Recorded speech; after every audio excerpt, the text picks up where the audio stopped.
you for joining us in this event. We're really excited to have you all here. We also welcome our Secretary of Education.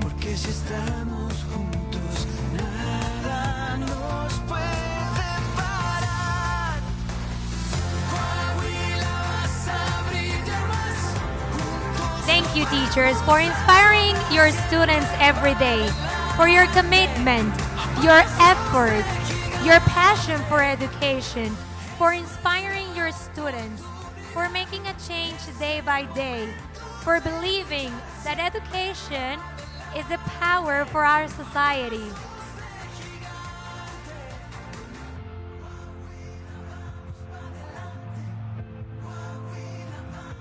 We truly believe that your commitment, your effort, your creativity will mark the difference in each and every one of your students.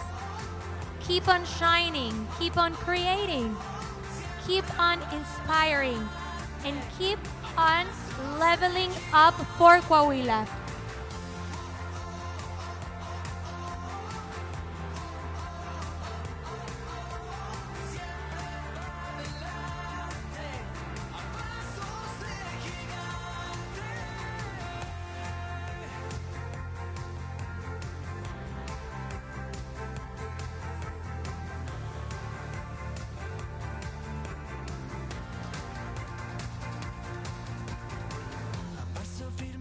Construyendo la esperanza cuando trabajamos juntos sobre las palabras, porque nuestro futuro ya llegó.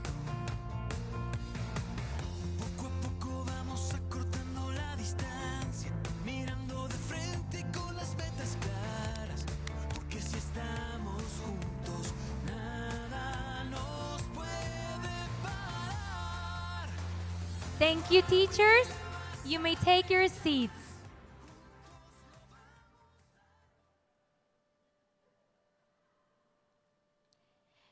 Good morning, everyone, and welcome to the State Conference for English Teachers.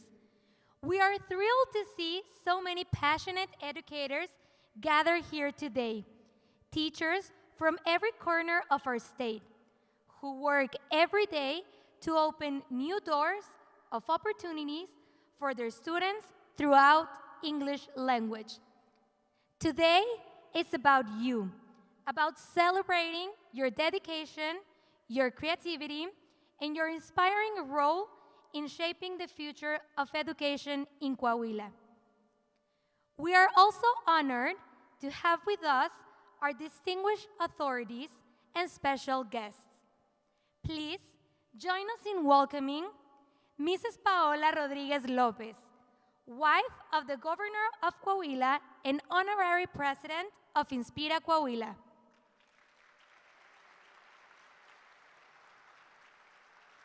Emmanuel Garza Fishburne, Secretary of Education of Coahuila. Cecilia de la Garza Martinez, Director of Inspira Coahuila Office.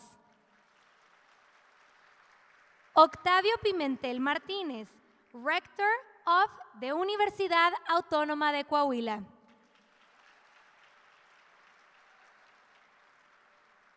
Marisol Fernández Cetina, General Director of the English Department.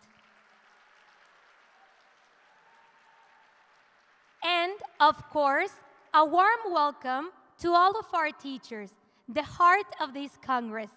Thank you for being here and for everything that you do every single day for your students and communities.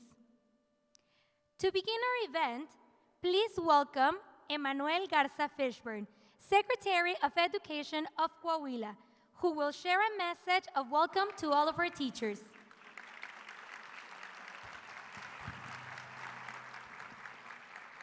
Well, good morning, everybody. How are you doing today? Fine? Wonderful. So great to see you all and be here together for this very significant event. I'm very glad and very appreciative of the presence of Paola Rodriguez, our president of Inspira Coahuila, who has been the main leader, the main sponsor of all the efforts that we're doing in this field. So thank you very much, Paula, for your support, as well as Ceci and all the team from Inspira Coahuila, who's also here. Thank you very much. Octavio Pimentel from the university, thank you so much for having us here at your home. And of course, as well, all the team of the English program here with Marisol and all the team here from the Ministry of Education, our colleagues from the different subsystems of middle education, and all of our colleagues and friends, teachers who are all here present this morning. Thank you so very much. Please join me for a big round of applause for all of you for once more being here. Thank you very much.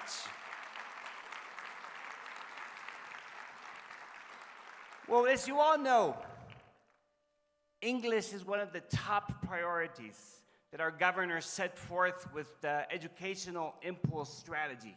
As you all know, we're doing a very significant effort in this big collaboration between many allies that we have in the field of education of English in our state. And because of that, I want to focus on three aspects that I think are fundamental of what's happening here today. First of all, to thank you, deeply thank you.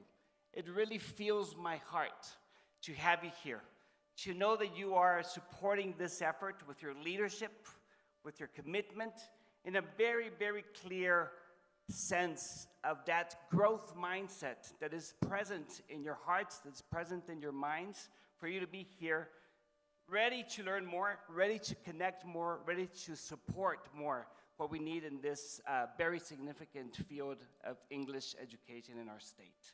I really want to appreciate and recognize that this presence that you're having here this morning represents what we need to see in the rest of our state. You are having a very clear contribution with your example to what has to happen in many other fields in the education field. So I really, really want to thank you very much for this support, for this commitment, and for your presence here. I also want to ask you to please enjoy this very significant event. There's a wonderful lineup of activities, of opportunities for you to connect, for you to enhance your skills, for you to enhance your awareness of what has to happen in terms of your personal well-being, but also in terms of what has to happen in the field of English education. So thank you very much for giving yourself this opportunity of enjoying this very significant opportunity. And the third element I want to ask you is for you to take advantage of this opportunity to connect. This is your community. These are your colleagues that are all sharing one shared commitment of enhancing the well-being, enhancing the development of our children and of our youth in our state.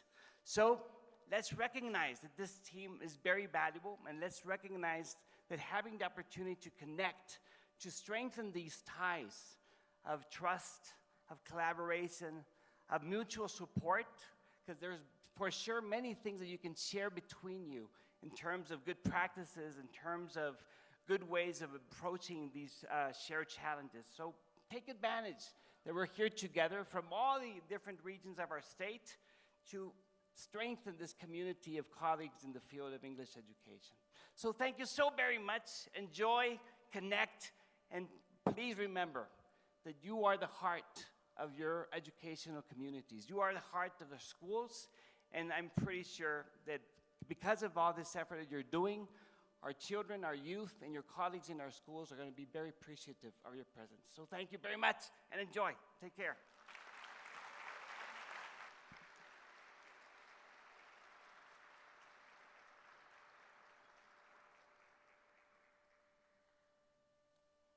Thank you very much, Emmanuel Garza Fishburne, for your inspiring words and for your continued leadership in strengthening English education across our state. We are honored to receive the message of Mrs. Paola Rodriguez Lopez, wife of the Governor of Coahuila and honorary president of Inspira Coahuila. Good morning, everyone. How are you? Great. It's really great to see all of you here again, smiling, motivated, and ready to keep growing. Thank you for joining us at this State Conference for English Teachers, a space created especially for you. For those who teach with your heart, who inspire with patience, and who believe that education can truly change lives. Today, we celebrate Level Up Coahuila, a program born from the conviction that learning English should be a right, not a privilege. We designed Level Up to bring English education to every corner of our state, to give children and young people the tools they need to connect with the world, and to prepare them for the opportunities that lie ahead. This program is part of a wider vision, one that seeks to strengthen education and community well-being, because we know that when we invest in people, in their minds, emotions, and dreams, we build a stronger, more helpful Coahuila. Level Up is not just about improving language skills. It's about giving confidence, expanding horizons, and creating bridges between cultures. It's about making every classroom a window to the world. Through the leadership of the Ministry of Education and with the support of national and international partners, we've built a collaborative model that includes teacher training, digital resources, workshops, and ongoing mentoring, so that every educator has the tools to teach English in creative and effective ways. And of course, none of this would be possible without you, the teachers who make learning come alive every day. You are the heart of this effort. You are the ones transforming our classrooms into spaces of curiosity, courage, and connection. So today, this meeting is all about you. You'll have the chance to learn from incredible speakers, exchange ideas, and recharge your energy. You'll also have a moment to focus on yourself, to breathe, to reflect, and to reconnect with the passion that brought you here. At Inspira, there's a phrase that guides everything we do. What you feel matters. Because when teachers are well, students thrive. Your emotional well-being is not secondary. It's the foundation of every great lesson, every act of kindness, and every success story that begins in your classroom. So, as we begin this day together, I want you to remember this. You are not just teaching English. You are opening doors, creating possibilities, and shaping the leaders of tomorrow. Let's keep going, let's keep learning, and let's keep inspiring together. Thank you for everything you do and for being the reason Coahuila keeps moving forward. Because when level up as teachers, we level up as a state. Thank you very much.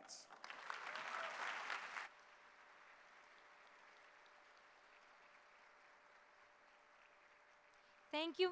Thank you, Mrs. Paola, for your kind words and for your ongoing commitment to the well-being, motivation, and inspiration of our teachers and students. With these inspiring messages, we officially declare the State Conference for English Teachers inaugurated. And now, let's please stand up for a group photo with our authorities. Teachers, if you can also help us to merge the lines so we can also arrange ourselves in between the halls, we really appreciate your help.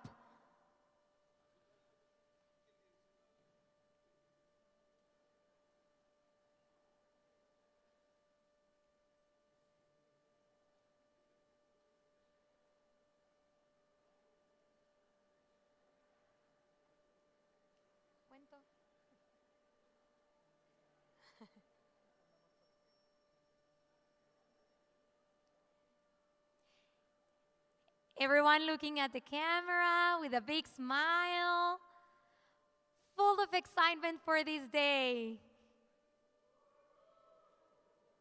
Come on, teachers, full of excitement.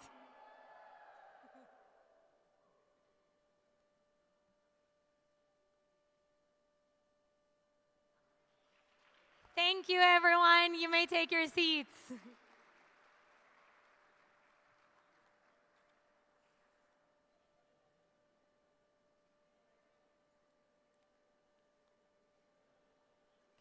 Thank you.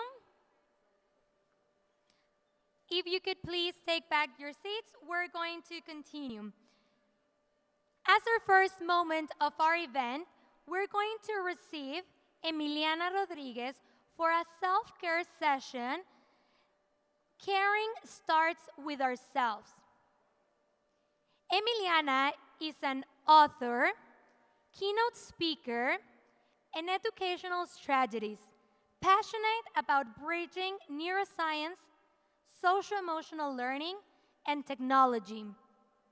Co-founder of Bloom and Made for Joy, and chair of Global Dignity Mexico. She collaborates with the Human Flourishing Program at Harvard University. With over 15 years of experience, her work has reached over 80,000 teachers and 25 million children through transformative learning initiatives. Today, she leads innovative projects integrating virtual reality and artificial intelligence to promote emotional well-being and human flourishing. Please give her a warm welcome.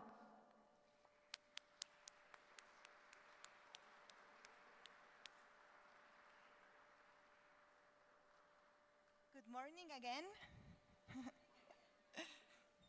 Really a pleasure to be here, talking a little bit and practicing some self-care practices backed with science. So, to begin, I wanted to ask you if you know what this means, this sign. Power, said someone. But for now, it means it's the sign of silence. And this might be helpful also in your classrooms, right? It's the first tool that we're going to learn. So what this means, I would like at some moment for you to talk between yourselves. And when you see that I'm doing this sign, I'm expecting that you can do it also for yourself. But that means that all attention comes back here and that we keep silent, okay? So let's practice. Please talk with the person next to you about what are your expectations about this day, about this Congress, about this gathering, okay? So just for a moment, talk to the person next to you about what are your expectations. Introduce yourself if you don't know the person.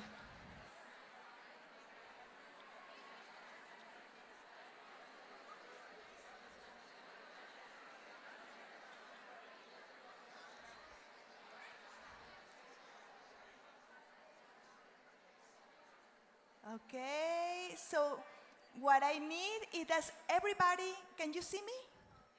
So to practice the sign of silence, I need you to also do it with me. So when you see me, you raise your hand, close your fist. Exactly. Okay, perfect. So that's it, yeah, that's co-regulation. When you see me doing it, you do it by yourself, and that means that it's time for silence and to bringing back your attention here. Okay? Perfect. So, a moment ago, we reflected on our vision, on our purpose, right? We reflected over these three very important questions. First one, what is our heart desire, or what makes our heart smile? Second question is about what kind of person we want to become, right? What habits we want to transform or to overcome, and which qualities we want to embody. And the third question is about what do we want to offer to others around us? What do we want to offer to the world? And these two questions are very important because they allow us to really set a vision for ourselves, a purpose on what we are doing. So for a moment, I want you to turn again to the person next to you and to discuss if you can find one word that summarizes your purpose, right? One word that answers in a way what your heart's desire, what kind of person you want to become, And what do you want to offer to your students, family, and the world around you? Okay? So please, just for a minute, turn to the person next to you and discuss a little bit. If there's one word that summarizes your vision, which word would you choose? Okay?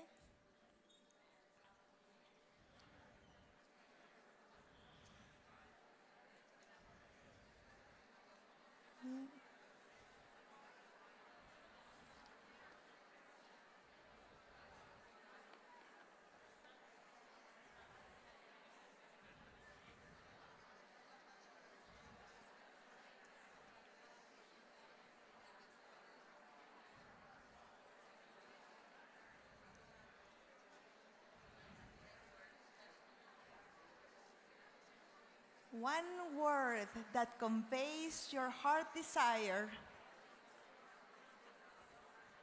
the vision for yourself, and for that you want to offer to the world.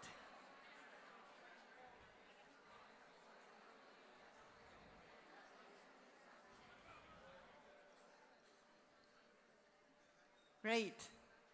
So, which words came to your mind? Happiness. Dreamland? Dreaming. Succeed, success, yes. Set goals, perfect. Growth, professional growth. Legacy, inspiring. Change.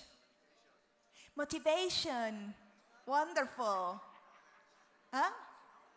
Knowledge, very important. Thank you very much. So I've been asking similar questions to several teachers in Mexico and in the world.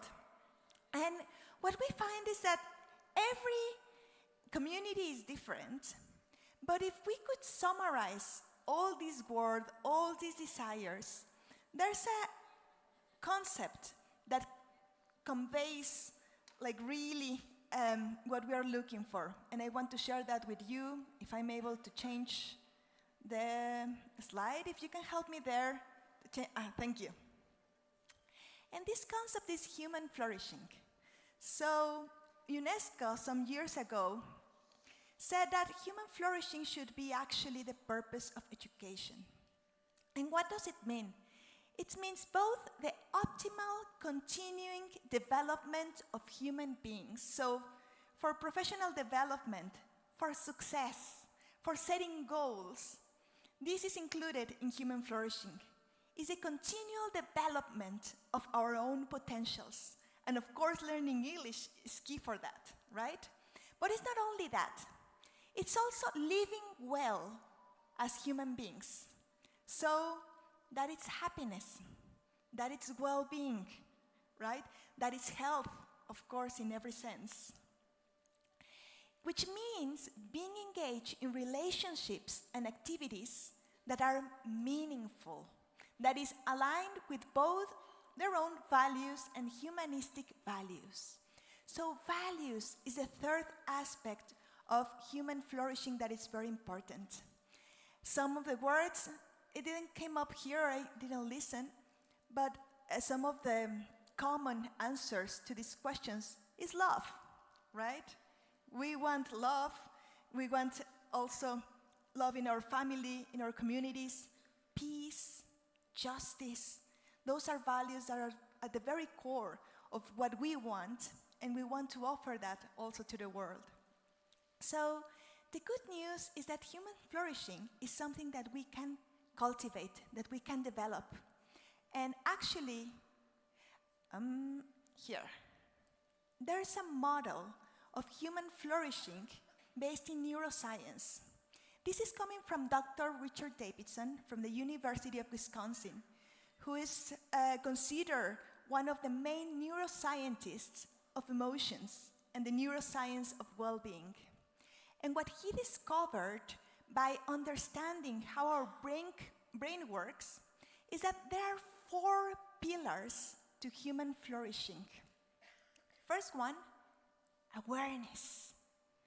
And awareness means to be able to have a mind that is calm, that it's clear, and that it's able to be aware, of course, of the world around us, but also to become aware of ourselves, to turn inwards and to understand every moment what are we feeling, what are we thinking, and therefore, why are we acting in the way that we act, okay? The next one is connection. So our secretary and Miss Paola, they talk both about connection and the importance of being together about this community. So we know that nurturing connection is also the second pillar of human flourishing. The third one is insight. So insight means that we are able, for example, to understand our internal world.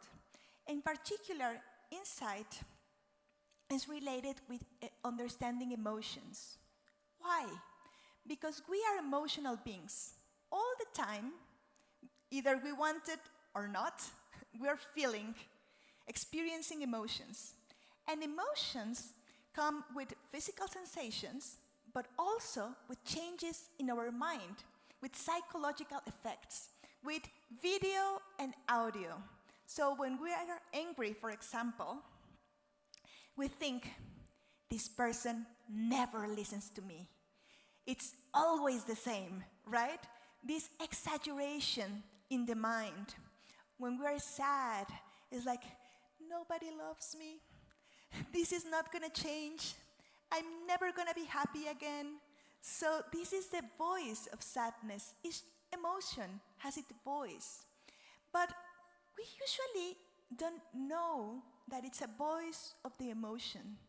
And we just follow up these thoughts. We believe usually these thoughts.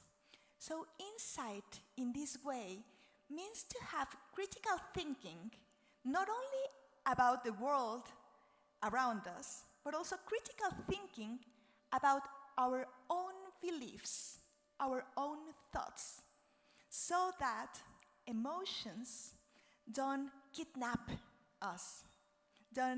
We don't become victims of our own thoughts, but we actually are able to understand what's going on and then make really free choices about how are we going to act.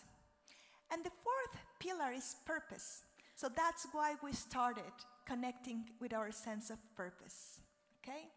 So today, I want to share a practice with you that is going to be working actually with awareness, with insight, and connection, first with ourselves, and will allow us to connect also from a better space with others. Because we want flourishing, right? We want well-being, we want success, we want all these amazing things. But the question is, have you felt stress in the last month? Can you raise your hand if you have felt stress in the last month? Yeah. Have you felt stressed this week? Have you felt stressed today? So, don't worry, you are not alone. So the truth is that we are living in a pandemic of stress, anxiety, and depression in the world. And stress in general is not bad, because stress is a natural response of our body and minds that arises when we feel that there's a challenge.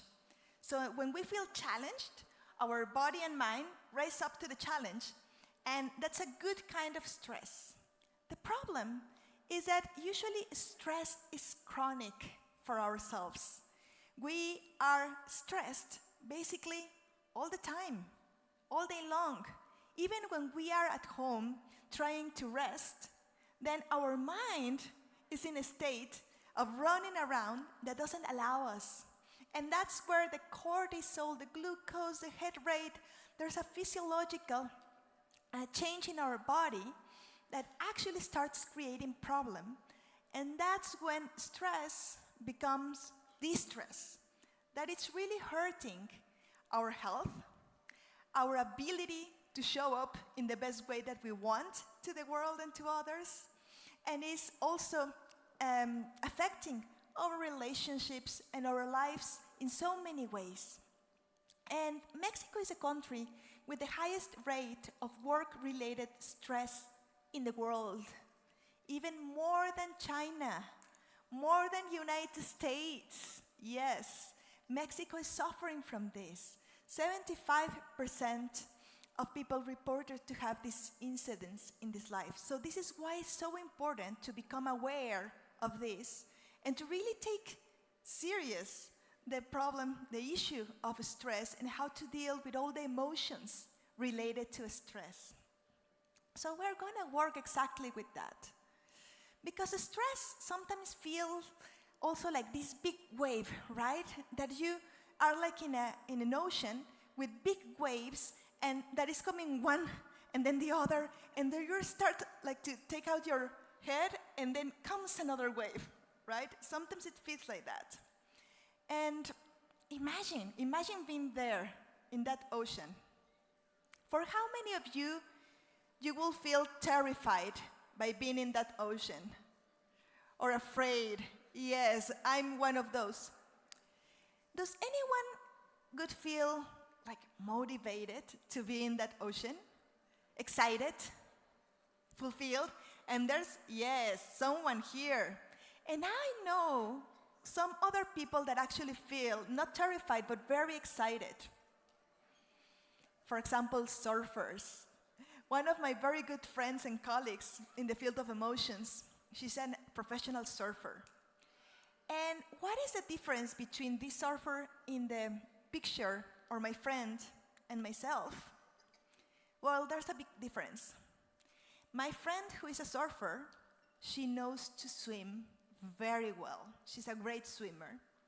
And she is a great surfer. She has spent so many hours around the waves learning to surf in such a way that when she is in front of that wave, she's not terrified like myself.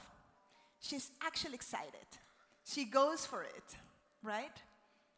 Well, the good news is that there are some skills that we can learn. It doesn't matter our age, we will talk about that later, that will help us to show up to the stress of life, to these constant waves that comes into our life with calm, with awareness, with insight, with purpose, and connection, right? And that's what I want to share with you, that there are some skills that we can develop always to be able to show up to all the challenges that we have in daily life with more tools, ones that allow us to really see these challenges maybe as opportunities to continue growing and to develop ourselves. So this is exactly what we're going to learn of human flourishing. But all this only starts when we take seriously the importance of caring about ourselves. We sometimes invest a lot on develop skills, for example, for professional development, that will help us with students to teach better this, to do better that. But we can learn a lot of tools, but if we are not feeling well, if we are stressed, this really doesn't help, right? Because when we are stressed, we might know what do we have to do, but we don't have the energy to do it. We're just burned out. And we know that, yes, if I stay a little bit longer with this student, if I could make this call, if I could connect with that, if I could adapt this exercise, that would be better. But I don't have the energy. I'm just completely burned out, right? So that's why it's so important to care about ourselves. And how do we do it? Can you help me with the next? Yes. So, first, something very important, becoming aware of our emotions. So how do you feel today? Yes, we talked about stress, but stress is always related with some other emotions. So this is a emotion meter or mood meter, right? So there are a lot of emotions that are in the red area, like I feel mad or worried or angry. This is high energy and unpleasant emotions. There are some other emotions that are high energy, but are very pleasant, like happiness, excitement, right? There are other emotions that are low energy. Low energy, but unpleasant, like when we feel sad, when we feel depressed. And there are some emotions that are pleasant, but low energy, like feeling calm, tranquility, included, mellow, right? So, how many of you feel that you are more like in the red area, unpleasant and high energy, like anger, like being mad, worried, scared? Okay, nobody now, great. Have you felt like that some other days? Yes, right? Yes, definitely. Okay. Who feels more like maybe going towards the blue? Like a little bit sad, like unpleasant, but low energy. Very tired, gloom. Perfect. Who feels more in the green area? Pleasant and low energy. More like calm, okay? Who feels more high energy, but and pleasant, more like excited, motivated, okay? Wonderful. So first step is, instead of asking to yourself, how do I feel? And instead of saying good or bad, starting to have more insight. How do I really feel? High energy, low energy, pleasant, unpleasant, and place a name on that emotion. That starts cultivating insight, and then we know what to do with our emotions.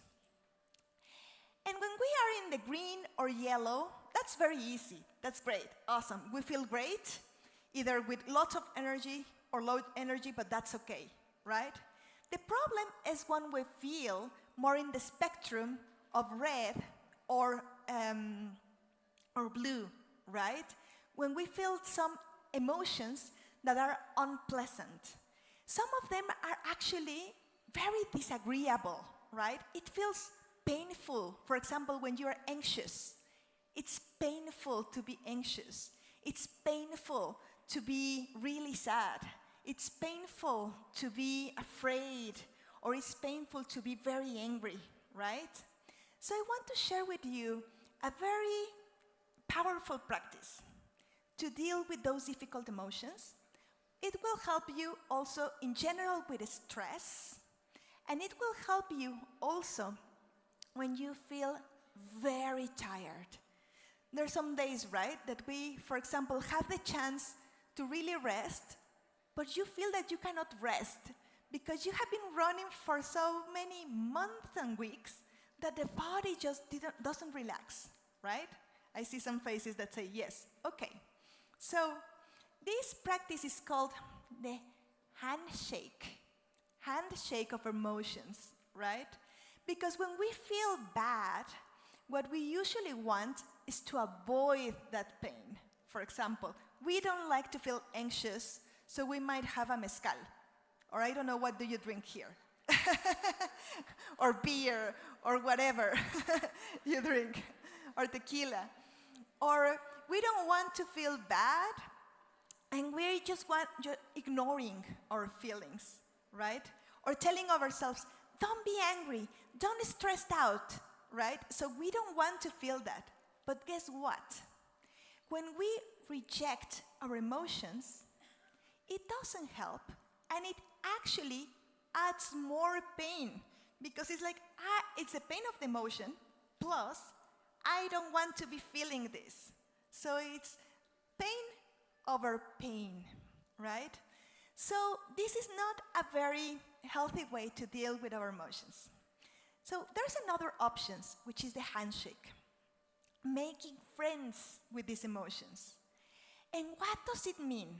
It means to learn how to be present with these difficult emotions without rejecting, without grasping, without following it, because sometimes also emotions, for example, I feel anxious, and then maybe I'm not avoiding anxiety, but then I'm grasping to the anxiety, and then I'm eating a whole box of brownies, right?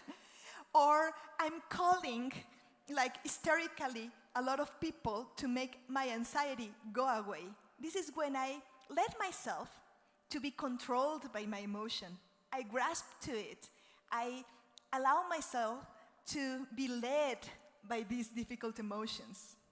And then the next one is a desire to modify or to change. So then maybe I want a spa, a massage, one mezcal, something that change the way that I'm feeling in a quick way because I don't want to feel this way. So that's usually the three ways that we behave with our emotions.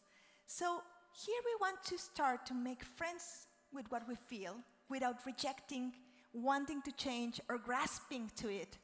Because emotions have their own process and energy.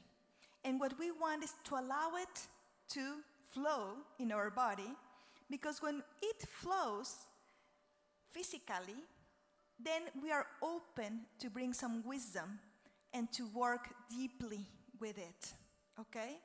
So, and one example on how can we make friends with our emotions, how do we deal with what we are feeling, is the same way in how we deal with a tantrum with a toddler. I have one toddler and one 5-month-old. So that's why I choose this example, because it's very close to my experience. So this is the example. Imagine you have a toddler, right? You need to leave the house. It's already late. You really need to leave now. And so the shoes are half on, the time is clicking, ticking, and he's eating one banana, and suddenly it breaks down. And he's completely out of his mind, right? Because a broken banana is not the same as a complete banana. So the tantrum begins, and you have your child like really in a complete mess, and you really need to leave the room, but he is like crying like crazy. What do you do? What do you do? So I will give some options, and you raise your hand if you have done some of those. So the first one is that you explain, and you beg, my love, the banana is the same, just eat it, put your shoes on, we need to leave, please come, understand, and he's in a complete tantrum. Do you relate to that, some of you? Okay, so what happens? Explaining doesn't help. Because when we are in the middle of strong emotions, and this happens for children, but also happens with ourselves, when we are stressed and when we explain to us, everything is okay, just calm down, you don't have to be angry about that, just continue with your day, that doesn't work because our brain, let me find it, I'm going in the wrong direction here. Our brain is in a state of survival, right? The brain of our child is in a state of survival. When we are in a survival mode, our prefrontal cortex is not working in the right way, is not connected. So it doesn't matter how good arguments, logical arguments you give to the child or you give to yourself when you're experiencing a strong emotion. It just doesn't work. Your brain is not in a learning mode. It's in a survival mode. So that's why when you explain a toddler that it's okay to have your banana broken in two, it doesn't work. And that's why when we try to explain, or when we see someone who is having a big moment with big emotions of anger, for example, and you explain yourself, you tell them, calm down, everything is going to be okay, there is no way that they are going to understand, because we are in survival mode. So this doesn't work. Sorry. It's the more logical, but it doesn't work, because how our brain works. So you already explained, and it's not working. Second option, you take the child to the car, or you end up yelling, right? You're already frustrated, and you're yelling. Next option, then you decide to ignore the child. You cannot bear with that on that moment. And that's what we do also with our emotions. Both options. Sometimes we yell to ourselves. We continue through the day feeling terrible just by force and strain and will. And this is very violent and aggressive to ourselves and to what we feel, just as with the child. And when we ignore what we're feeling, when we say, no, I'm okay, I'll be okay, I'm okay, right? We keep with the emotion inside, and it's not okay, really. We are ignoring it. Other option is that with the child, you surrender to his claims and try to fix the unfixable. So you say like, okay, my love, what? Do you want a chocolate? Okay, I'll give you a chocolate, but let's go. And that's when we give ourselves a mezcal, right? Or when we surrender to what our emotion says that we need to do. We just follow through that, and it's usually not healthy advice when we are in a survival mode. Or offer a bribe, like the chocolate, or we call someone. We call for help, like someone to help me, please. We call our spouse, we call the neighbor, someone to please help me with this child. And it's what we do also with our emotions. We distract, and we have a call with our friends, and I have a call with someone who helps us to distract us from what we're feeling. That's not bad, but on the long run, we are not taking really responsibility over what we're feeling, and we're depending on someone or something external to us. So the last option is to stay present, calm, and aware, to hold the space for the child, and in our case, to hold the space for our emotion. And that is easiest to say than to apply. But what I want to show you is a technique to apply it. So how can we follow up with this sixth option, to stay present and calm? So what we are going to do is, first, when we feel this emotion, it doesn't matter if you're feeling stressed right now or tired, you can use that emotion. If you're feeling some anger or some sadness, you can use it with that right now. Or if you don't feel that, you can use also this with whatever emotion, even if it's pleasant, if it's a pleasant emotion. But the idea here is to really come back to our body and notice the feeling. Every emotion comes with a feeling, a sensation. So I want you to really feel the feeling. Is it something in the stomach? Is it in my throat? Is it some feelings in my legs related to that emotion, right? So I want you to feel the emotion. Notice it in your body. And what's going to happen? That this little monkey mind that we have, it will start talking and we'll get distracted. It will have distractions for us. So when your mind goes to the thoughts, notice it and say for a minute, that's okay. I will think later about this, and come back to the sensation of the emotion in your body. Even if it's unpleasant, even if it's painful, it's like you say to your emotions, hey darling, right? Imagine that this is emotion. You say, hey darling, it's okay. I'm gonna be here with you. without judging, without trying to modify it, without analyzing, without understanding why am I feeling this. I don't care in this moment. We're just gonna feel, notice the sensation, right? And when we get distracted, we come back to the sensation of the body. If then I start feeling some anxiety, I don't know what I'm doing, or I'm bored, or I feel nothing, then try to then notice that emotion in your body. Notice the anxiety of the anxiety. Notice the boredom of tiredness. Notice the emotion that it's at the top, that it's coming, right? And when your mind goes to trying to analyze or understand, let it pass and go back to your body. That is the practice of handshake. So instead of rejecting the emotion, trying to fix it, or ignoring it, we are handshaking. It's like your emotions, you are present, and you allow that feeling to move around. And what's going to happen? What's going to happen is that it might increase for a moment. It might change. You might even feel the need to let some tears out, and that's okay. You let it.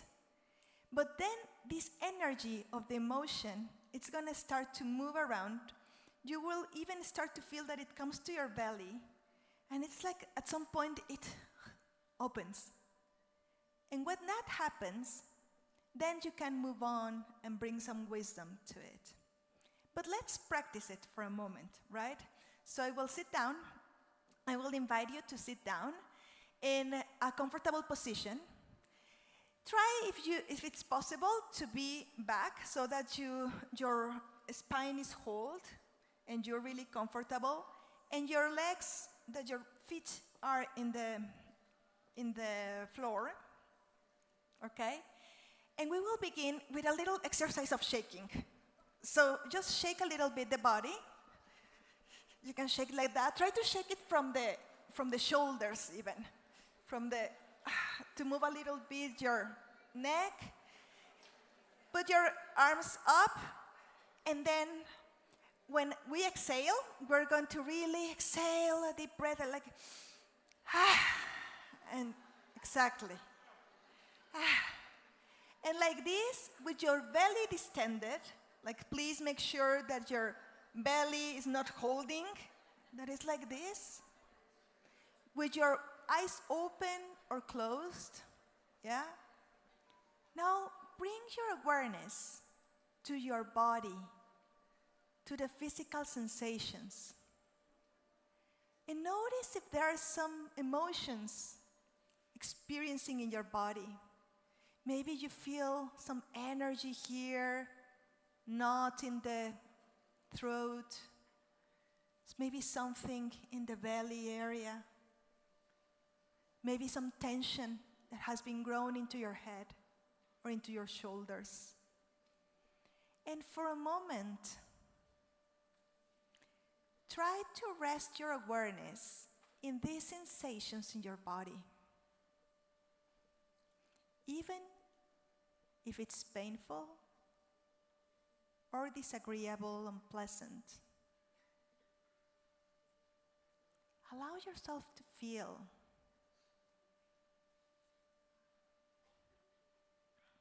Like saying, "Hi, honey," to that emotion.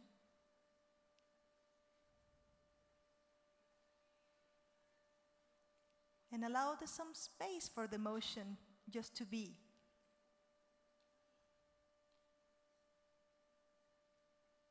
And when your thoughts come, if you want to analyze, if you want to change, or if you just get distracted, just notice, let it pass, and bring back your awareness to the sensations in your body.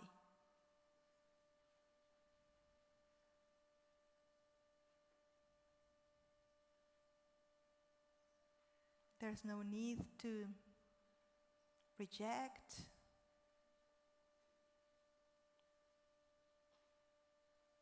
to grasp, or to modify what you're feeling. See if you can rest with these sensations in your body.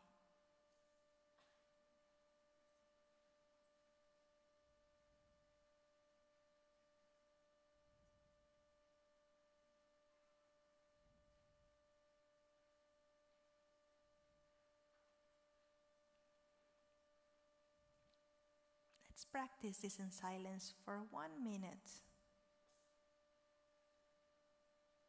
Just allowing yourself to notice the physical sensations of the motions in your body without controlling.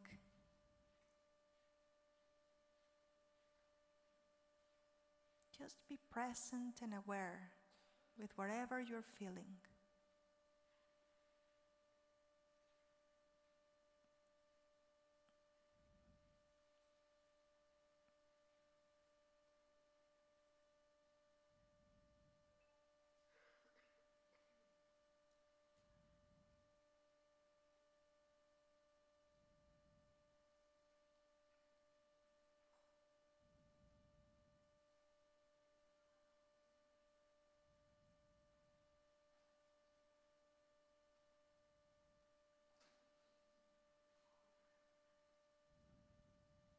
If it moves, if it changes, you just become aware of that.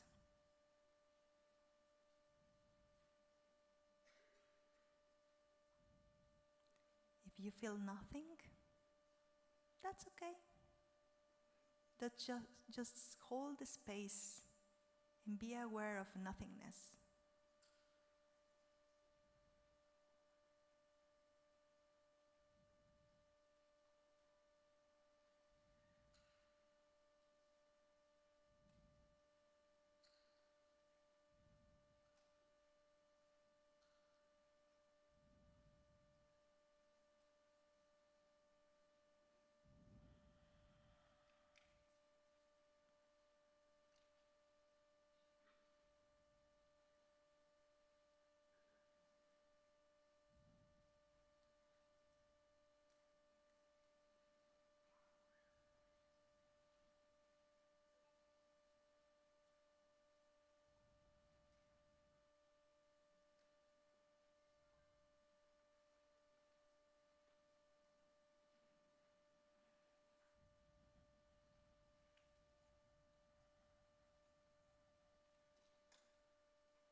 As you feel comfortable, please move a little bit your fingers, your toes.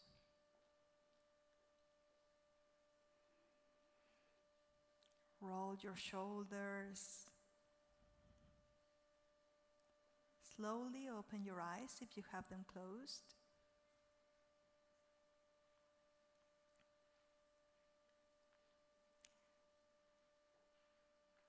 And please let me know who felt stronger emotions during this practice. Did it make it stronger? Some of you, okay? Who felt nothing? Some of you, okay, perfect. Who felt like your emotions stay the same? Who felt like the emotion kind of calmed down a little bit, like found the space more grounded? Okay, great. So all answers are okay with this practice, right? Because with this, we are not trying to calm down ourselves or to change that emotion. It's a technique that is very important because it allows us to be okay even with the most difficult emotions. And this is very, very powerful because for some emotions and for some stress that has been building over time, it's not gonna be gone by 3 breaths, or or it's not going to be gone even by one day of spa. We need to work a bit deeper with it. But instead of like bombarding our feelings with some positive phrases or with something external, first step, we learn to be with that difficult emotion. It needs bravery because it's not pleasant sometimes. But when we do that, we may be able to rest even when we are having a difficult emotion. And that keeps us from being kidnapped by the emotion, and actually by allowing its energy to flow so that we're not like rejecting it or ignoring it. And then when we learn more about this emotion, we will be able to bring some wisdom and to actually transform it. So I really encourage you to practice this handshake every morning. It doesn't matter what you feel. If it's good or difficult, just try it a little bit more, because it's a training that we actually know that it rewires the brain and help us to work better with emotions. In a second row, like more like next level of difficulty, you even can evoke a difficult emotion, right? And work with it. But first start with just what we did now, just with what you're feeling currently. And if you feel nothing, that's also okay, to learn to sit with that, even if you feel boredom, because then that is what allows us to have emotional freedom and autonomy. So the benefit is that we learn to be present with difficult emotions. Emotions become the foundation for training our attention, patience, and compassion. And we, in our brain, are starting to connect our limbic system, or the emotional part of our brain, with our prefrontal cortex, which allows us to analyze and to bring reasoning and logic to what we do. When we're in survival mode, these two are not connected. We're acting through our emotional system. But when we practice this, we connect back our prefrontal cortex with the limbic system, and we are able then to bring wisdom to our actions. So I want to finish with this beautiful poem by Rumi that says, "This being human is a guest house. Every morning, a new arrival. A joy, a depression, meanness, some momentary awareness comes as an unexpected visitor. Welcome and entertain them all, even if they're a crowd of sorrows who violently sweep your house empty of its furniture. Still, treat each guest honorably. He may be clearing you out for some new delight. The dark thought, the shame, the malice, meet them at the door laughing and invite them in. Be grateful for whoever comes, because each has been sent as a guide from beyond." Okay? So I hope that this helps you to be more aware and welcoming with our emotions, and give you some tools to treat them in a different way. So thank you very much, and if you have any comment or question, please go ahead. Thank you. Thank you, Emiliana, for reminding us that caring for ourselves is the first step to care for others. In the behalf of Gobierno del Estado de Coahuila, Inspira Coahuila, and the Secretaría de Educación, please receive this small present. Thank you again. Muchas gracias. Ay, qué hermoso. Muchísimas gracias. Thank you so much. Thank you. Thank you. Thank you.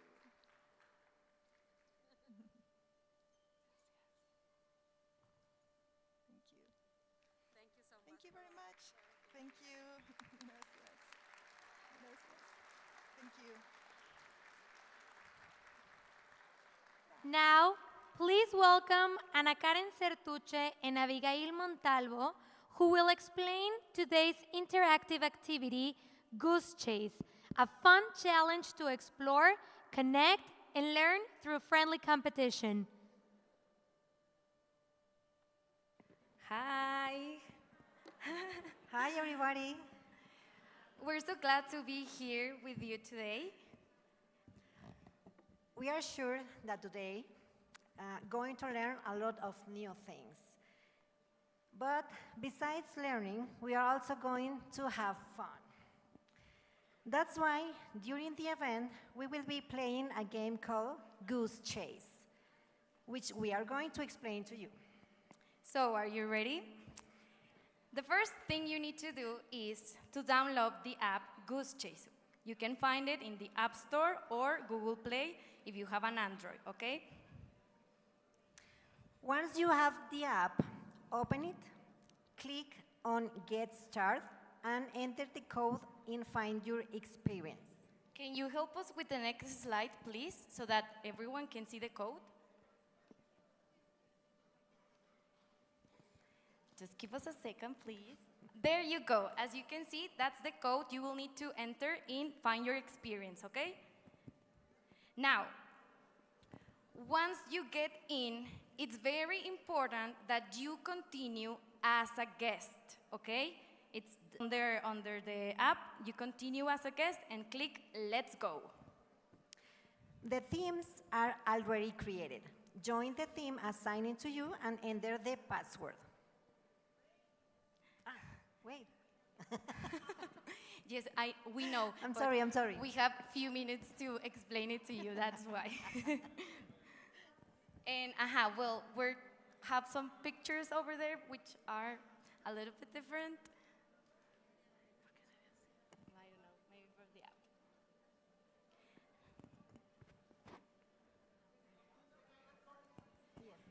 Yes, I think it will be better if you help us to leave on the screen the slide with the code so that everyone can get seen first. Thank you.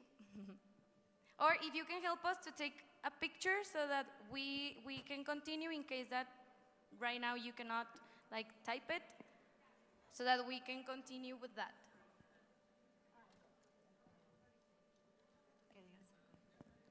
Okay, I will say the code in case that you cannot see it.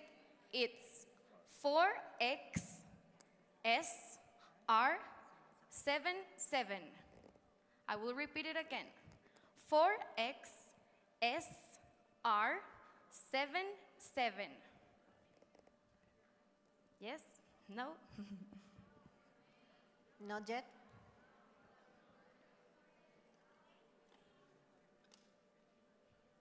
We wait.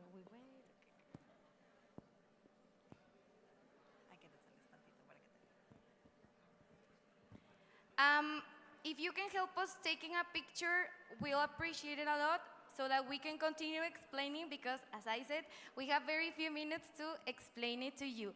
Anyway, if you have any doubt about the game during it, you can ask my partner, Abby, and me, and we will be glad to help you with anything, okay? So, now, once you get in, you will see all the teams appear, okay? And you can find your team number and your password to get in on the back of your badge, yes? If, in case that you don't have that tag, paste on it, please, again, approach to us and we will be glad to help you with it and we will give you your team name and your password, okay? And, well, that's it. All the missions were going to appear once you get in. You and your team can start completing them anytime during the event in any order that you like. We have and a slide. Can you help us with the next one, please?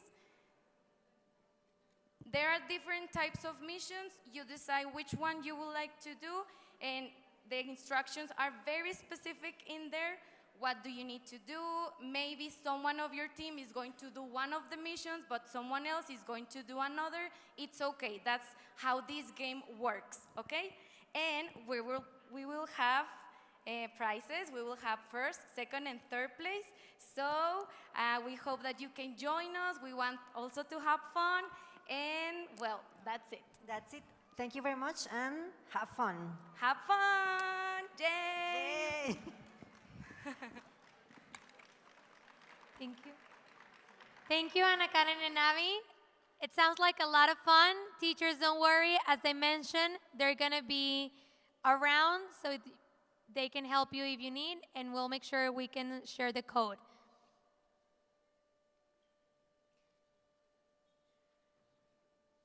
So, about the goose chase, you will have enough time to do it during this event. So, you can start now, and it's going to close at the lunch time.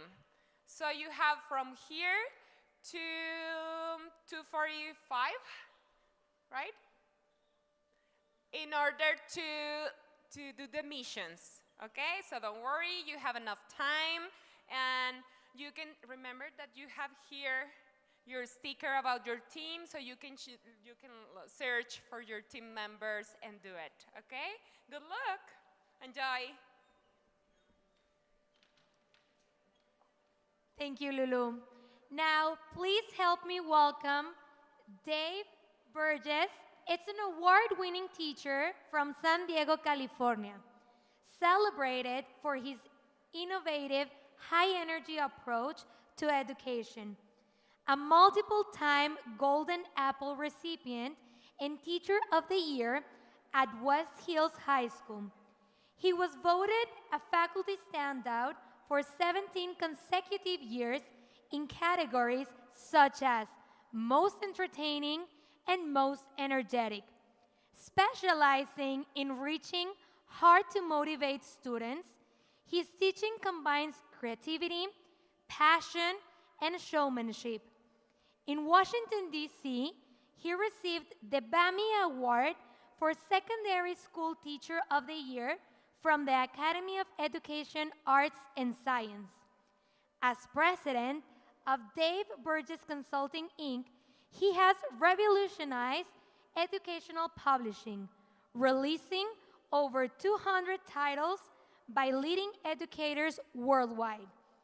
He is also the co-author of P is for Pirate and the New York Times best-selling author of Teach Like a Pirate, a movement that has inspired teachers across the globe.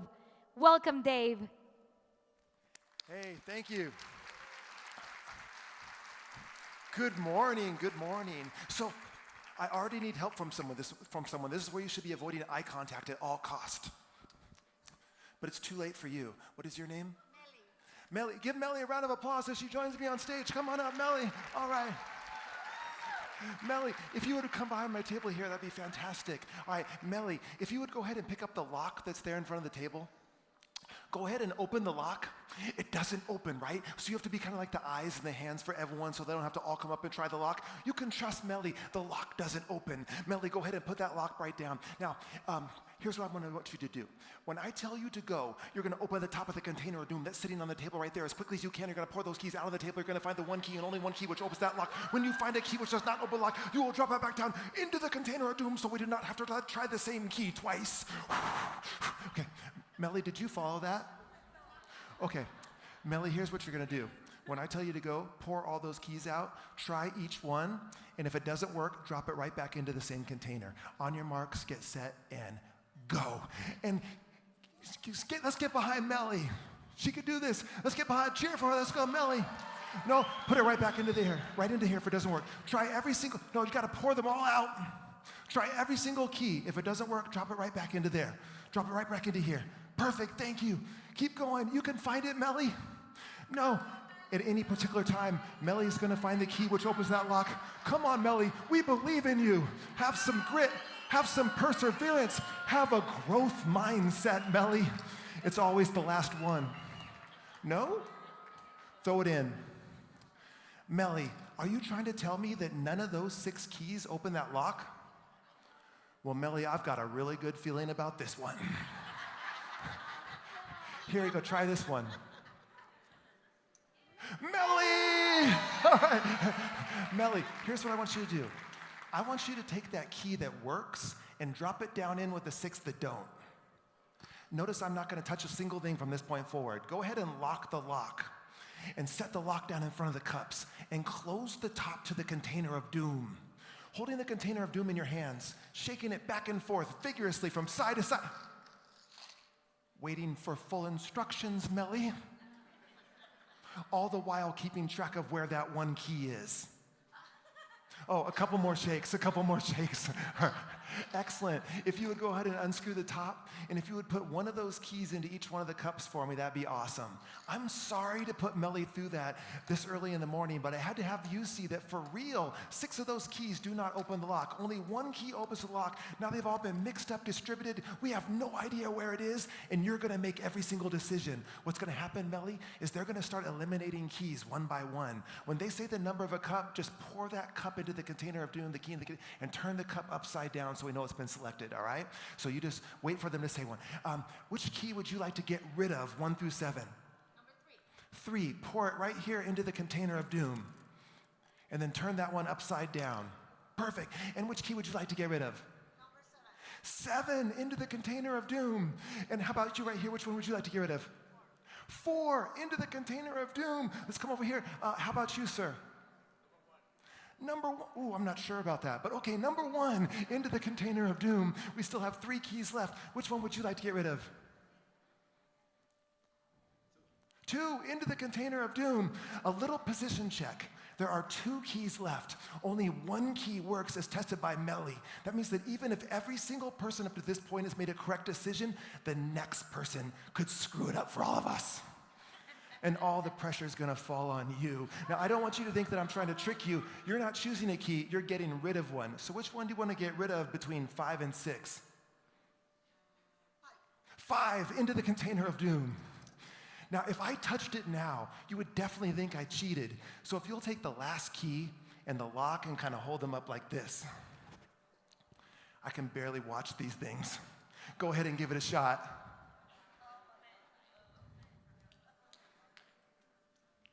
Oh, you guys got it. Give yourselves a round of applause. All right. Hey, Melly, I'll take the lock and the key and give Melly a round of applause for helping out.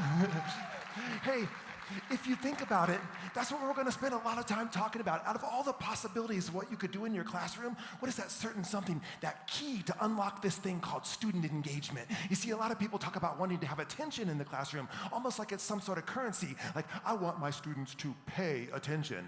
Well, that's not what we're after. We know engagement, empowerment, they're way deeper than attention. There's lots of ways you can get attention. Like, you can use behavior management techniques to get attention. That's not really what we're after. You can use intimidation to get attention.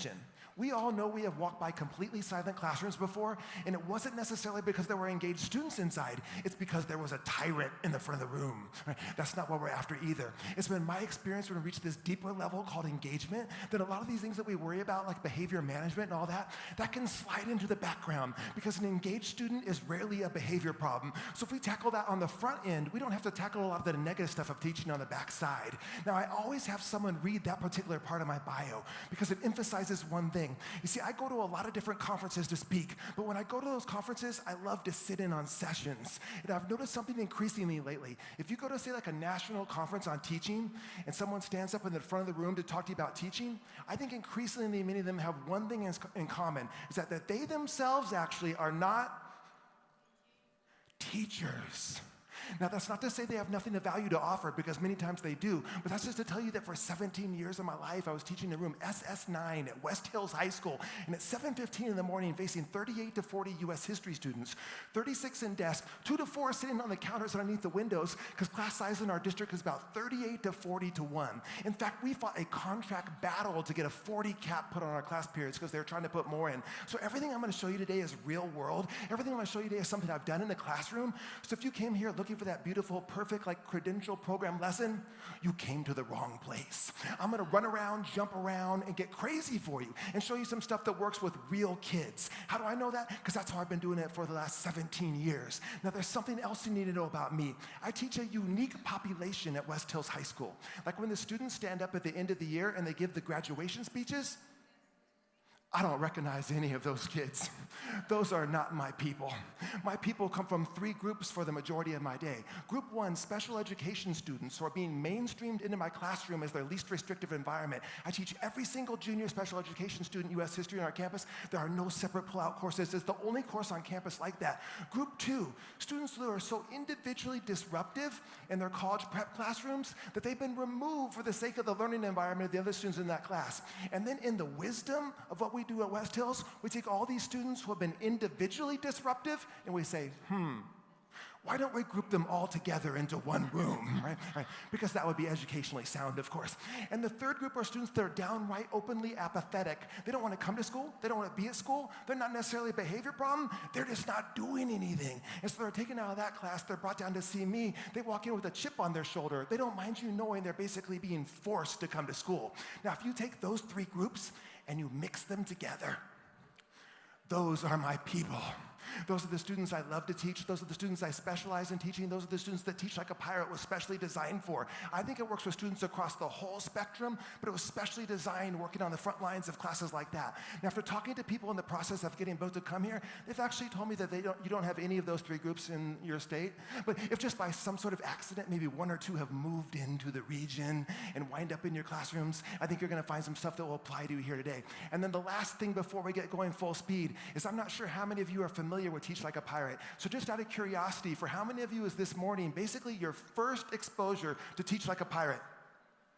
Fantastic. So you have to know right now, this has nothing to do with wanting teachers to attack and rob ships at sea. This has nothing to do with Somalia or anything going on off the coast over there. There's kind of 3 layers to the whole pirate metaphor. First of all, it's about embracing the spirit of a pirate. To me, the spirit of a pirate is someone who is unconventional, someone who's willing to reject the status quo, someone who's willing to sail into uncharted waters with no guarantee of success, a risk taker, a rebel, a maverick in the classroom. So it's embracing that spirit of being a pirate. In addition to that, the P-I-R-A-T-E of the word pirate, it's an acronym. Each one of those letters stands for something in the pirate system. In the amount of time that we have today, I'll be showing you 3 of those 6 letters, and then in between those letters, I'll show you the 3rd layer of the metaphor, and as pirates are known for having hooks. And so I'll show you hooks that you can add into your classroom, into your content, to draw students almost magically or magnetically into what you're doing in your rooms. That's kind of the 3 layers of the whole pirate metaphor thing. And with that being said, are you ready to start full speed?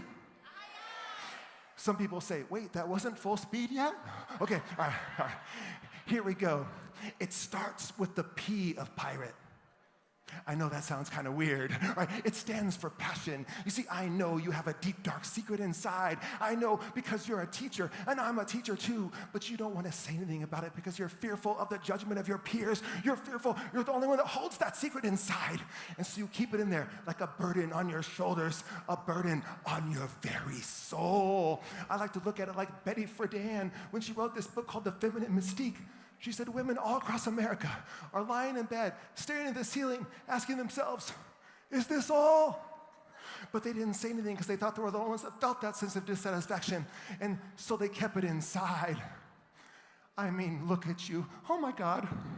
Holding this deep, dark secret inside for all these years. But then look how judgmental she is. Like, I could understand exactly why you wouldn't want to say something. So I would like to be the Betty Friedan for you here this morning. I would like to free you of this deep, dark secret once and for all. You see, everywhere you go, people say, you have to have passion. You have to bring passion. Then they say something like this. If you can't find passion for your work, then by God, find new work. And you're like, oh yeah, you get all pumped up and excited. And then the speaker says, thank you. And they leave without ever addressing the deep, dark secret. Oh, by the way, we have to get to the real subject. Okay, they leave without ever addressing the deep, dark secret. So here it is. I'm going to go a little lower just in case there are non-educators out in the hallways. We know we're supposed to be passionate about our work, but, and with apologies to Sir Mix-a-Lot, this is a big but. But we are not passionate about everything we teach. It's okay. Let the freedom wash over you. It's okay. You know, there's those days where you look at your content standard, that part of your unit, that part of your curriculum, and it's just not your thing. There might be lots of stuff that you love to teach, but you know there are those days. Now, I should mention there are some exceptions to this. Teachers who really are passionate about every single thing that they teach. I call them freaks.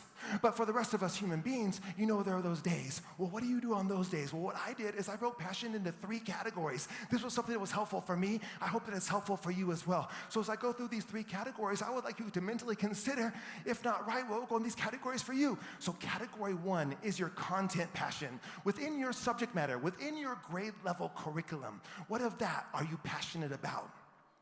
Now, it won't be all of it, right? But hopefully it's something. If you have nothing that you can put in that category right there, we need to talk after the program today. It's possible you've been miscast in your role. We just need to address that. So my category 1 as a U.S. history teacher, I'm passionate about teaching the civil rights movement. I love to teach the civil rights movement. Now within the civil rights movement, I'm more passionate about some parts than others. Like I especially like to teach the edgier side. I like to teach things like the Black Panther Party and Malcolm X. And if you know anything about my clientele, you would know that when I'm teaching a subject like Malcolm X, there's going to be some energy in the room. It's not always going to be positive, but there's going to be energy in the room. I love subjects that bring energy into the room. I'm passionate about teaching the resistance to slavery. I'm passionate about teaching entrepreneurship through U.S. history. There's all parts of history that I'm passionate about, but I am not passionate about railroads. Like, I understand the historical significance of railroads, but never once have I got up in the morning and just been like, yeah, it's railroad day. I can't wait to get in here. Let's do this. Let's bring it. Okay, I'm not a big industrial revolution guy, and this is almost sacrilegious for a history teacher to say, but I'm not a big military history guy. I don't get into all the intricate details of the battles and all that. That's just not my particular area of passion in history. So then what do I do on those days, or what do you do on the days when you're teaching your equivalent of railroads? Well, that's where categories 2 and 3 come in.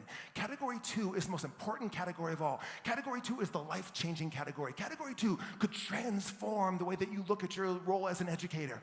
Category 2 says, within my profession, but not specific to my subject, grade level, anything like that. Within my profession, what am I passionate about? These are your professional passions. I'm going to give you a hint on this. You might want to consider some of the reasons you got into this business to begin with that we so often fail to connect with as we go through the day-to-day struggles and frustrations of a school year. Like, I don't know too many teachers who got into this business just because of their content passion of category 1.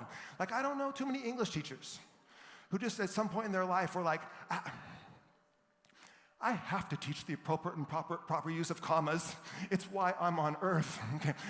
I don't know too many math teachers with an abnormal love of pie.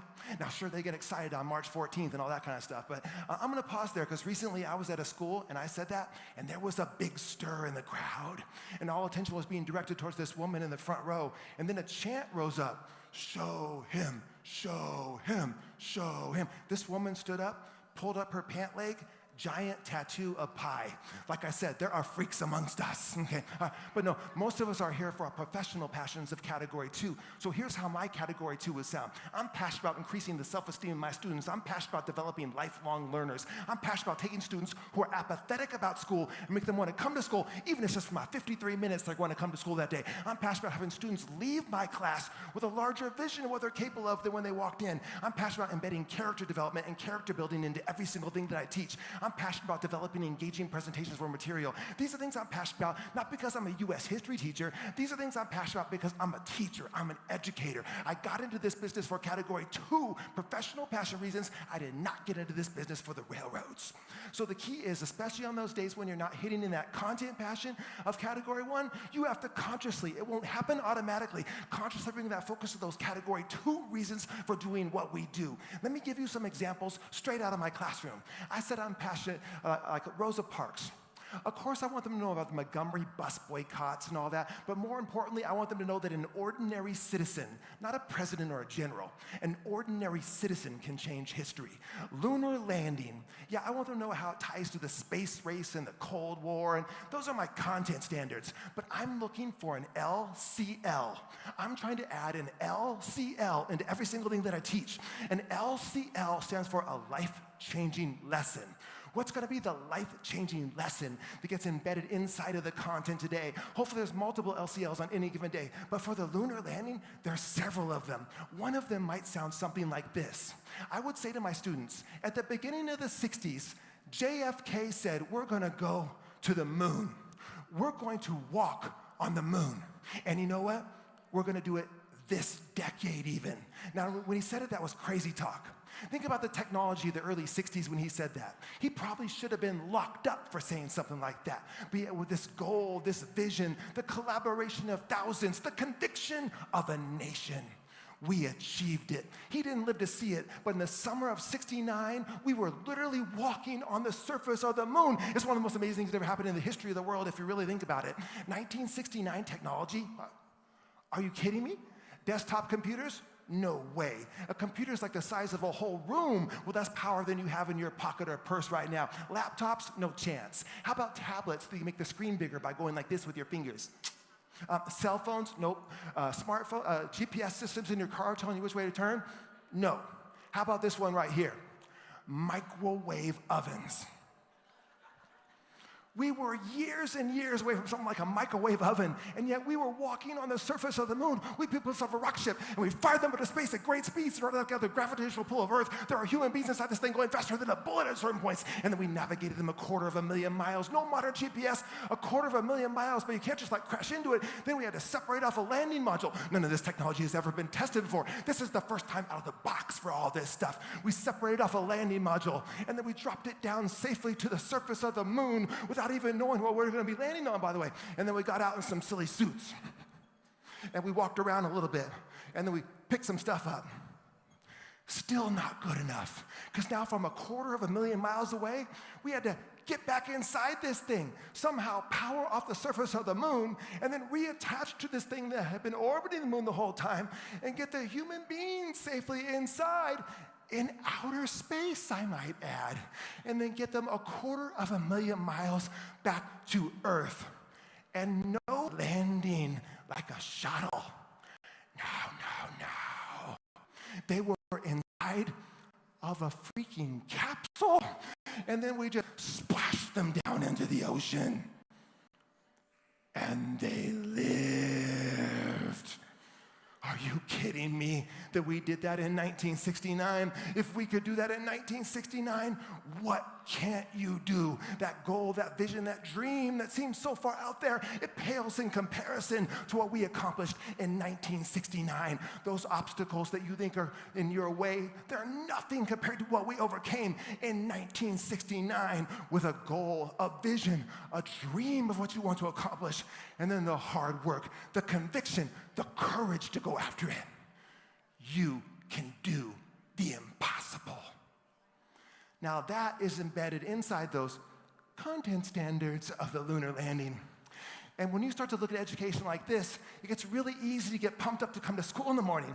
Because now, it's not just about raising test scores, it's about raising human potential, which is what we're really here for. We are in the life-changing business, quite literally the life-changing business. We are about a mightier purpose than what outside forces would like to drag our attention towards, sometimes successfully, I might add. And as individual educators and as a profession have to stand strong, saying, no, we're not just about the bubbles and the circles and all that. We're going to have a life-changing impact on the students in front of us who go on and have that impact in their communities, which of course ultimately influences the world. You can't measure a teacher's effectiveness with a standardized test score. Our effectiveness can only be measured through generations, because that's the kind of impact we have with our students inside of our schools and in our classrooms. And that's category 2. I apologize, I get a little wound up sometimes. Okay, category 3. Completely outside of my profession, what am I passionate about? These are your personal passions. Now, some people have a problem with this one. They're like, okay, this time you've gone too far. I was with you on category 2, some pretty inspirational stuff. But category 3, you've gone too far. You see, I have a line that I draw right here. Here is my personal life, and here is my professional life, and I do not like to mix the two. I believe this is a mistake. I believe that what is unique about you, your particular strengths and talents, and your voice that you add to your classroom is what makes you most powerful and effective with students. Not only does it make you the most powerful and effective with students, it also helps to personalize you for your students. Many teachers can identify with this scenario. I'll check you. Have you ever been in that spot where you see one of your students outside of the school setting, and they're like shocked to see you? It's almost like they run into a sliding glass door or something, right? Like I'm at the movies and all of a sudden it's just like, poof.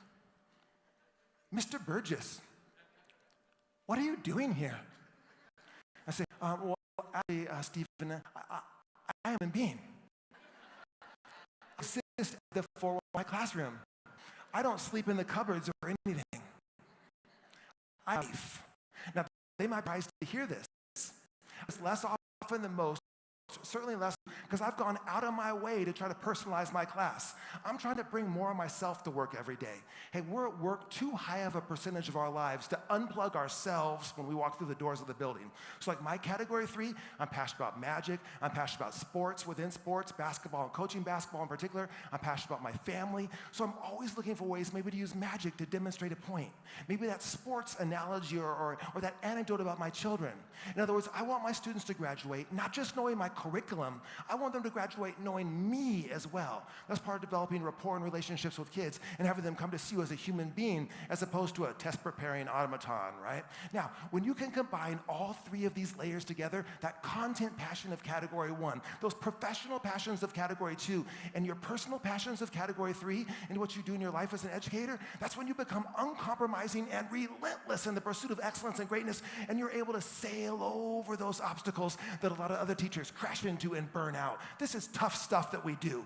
You got to find something more to care about than just those tests and circles at the end of the year. And so that's the P of the pirate system. Now, I'm super excited because I'm going to take you straight into my classroom and model and demonstrate some of these hooks for you as if you are the actual students of my class.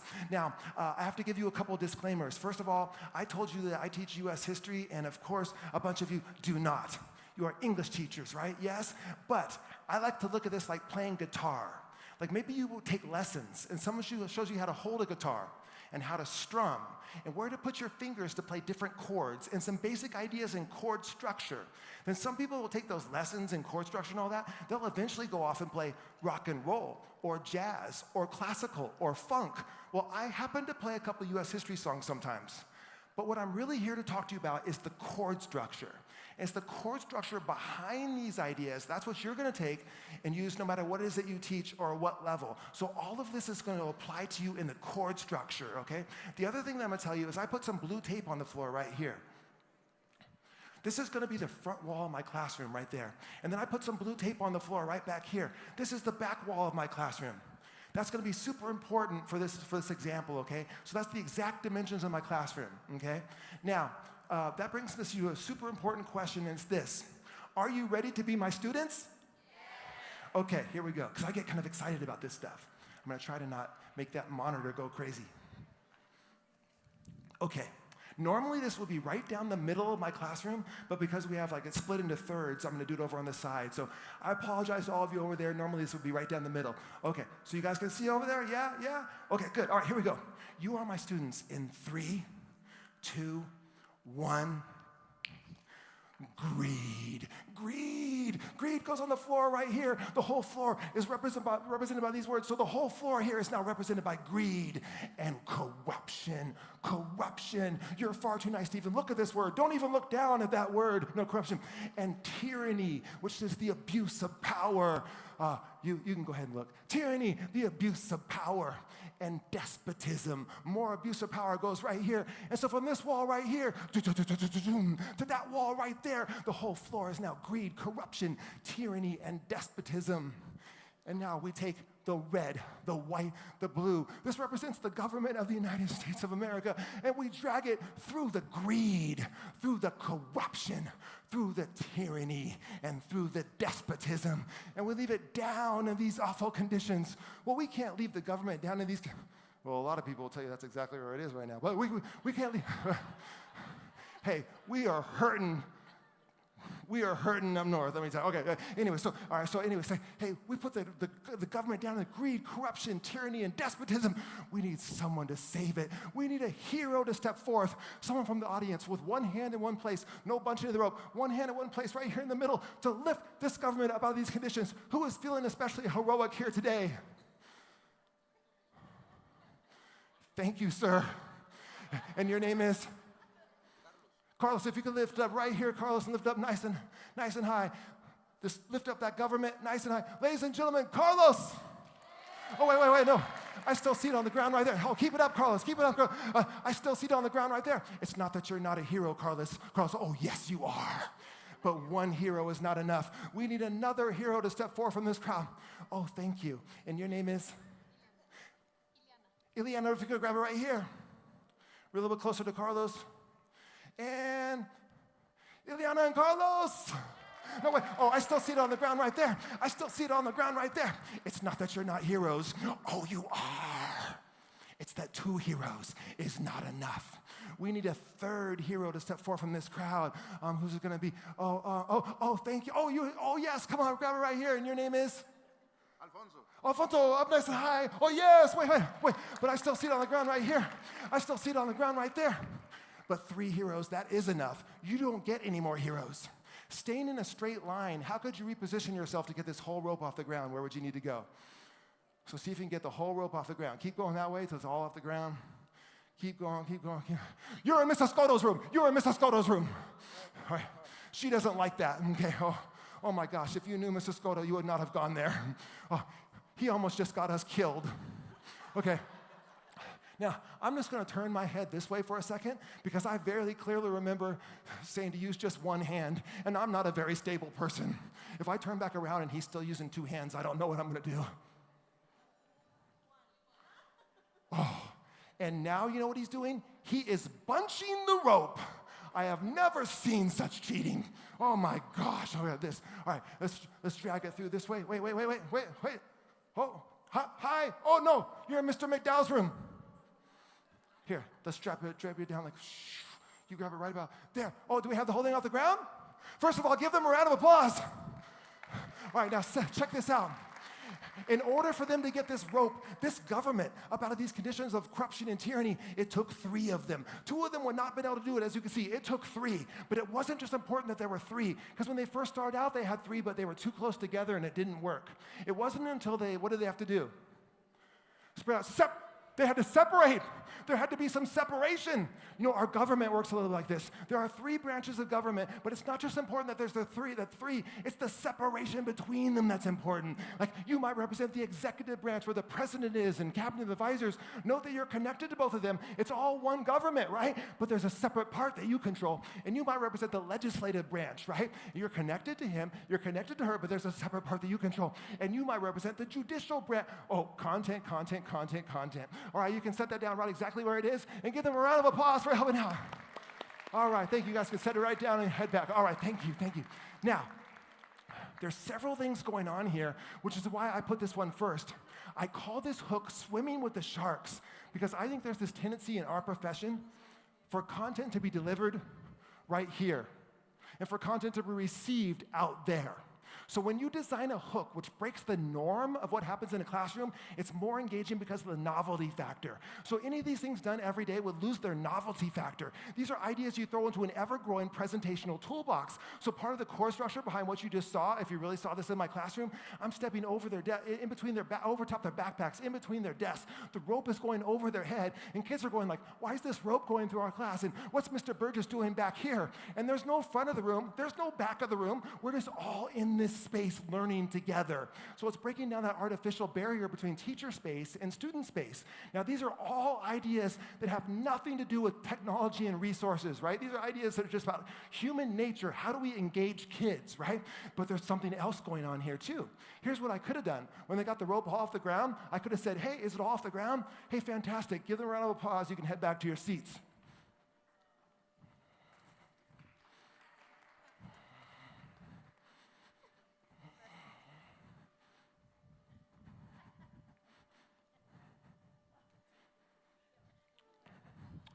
Okay, notice that there were 3. Do you think you could stop texting? I see the phone right there in your lap. It's very distracting. Okay. Notice that how many times do I have to tell you to stop talking? Like, can I continue now? Okay, so we have do you think you could finish that conversation later, please? What just happened to me? I lost them by incorporating a transition in between the peak moment of engagement and the key content. Always deliver your key content at the peak moment of engagement. Any separation of those moments is a loss of power. I'm looking for a magical moment. Sometimes it's verbally expressed, sometimes it's just body language that we see on students. We're laughing, we're having fun in class, and all of a sudden kids are like, oh, he's teaching us. Like, I wasn't going to learn today. Like, oh, that sneaky man, right? I think as I do the rest of these, you'll see that tipping point for kids where it goes from like, oh, this is kind of fun to like, oh, wait a second, I just learned. Any more of this and I'm going to get educated. Okay? But, all right, so in other words, you have to master not only the art of gaining student engagement, you have to master the art of not losing it as well. And transitions will kill you. Transitions are when the behavior management issues crop up. Transitions are where you have to go to the trouble of re-engaging all over again. So don't go to the trouble of adding a pirate hook to your class to put them in the palm of your hands, only then to just squander the moment. But there's something else going on here that's more important than that. In fact, this is so important that if anybody around you gets up to use the restroom right now, I think you should tackle them down.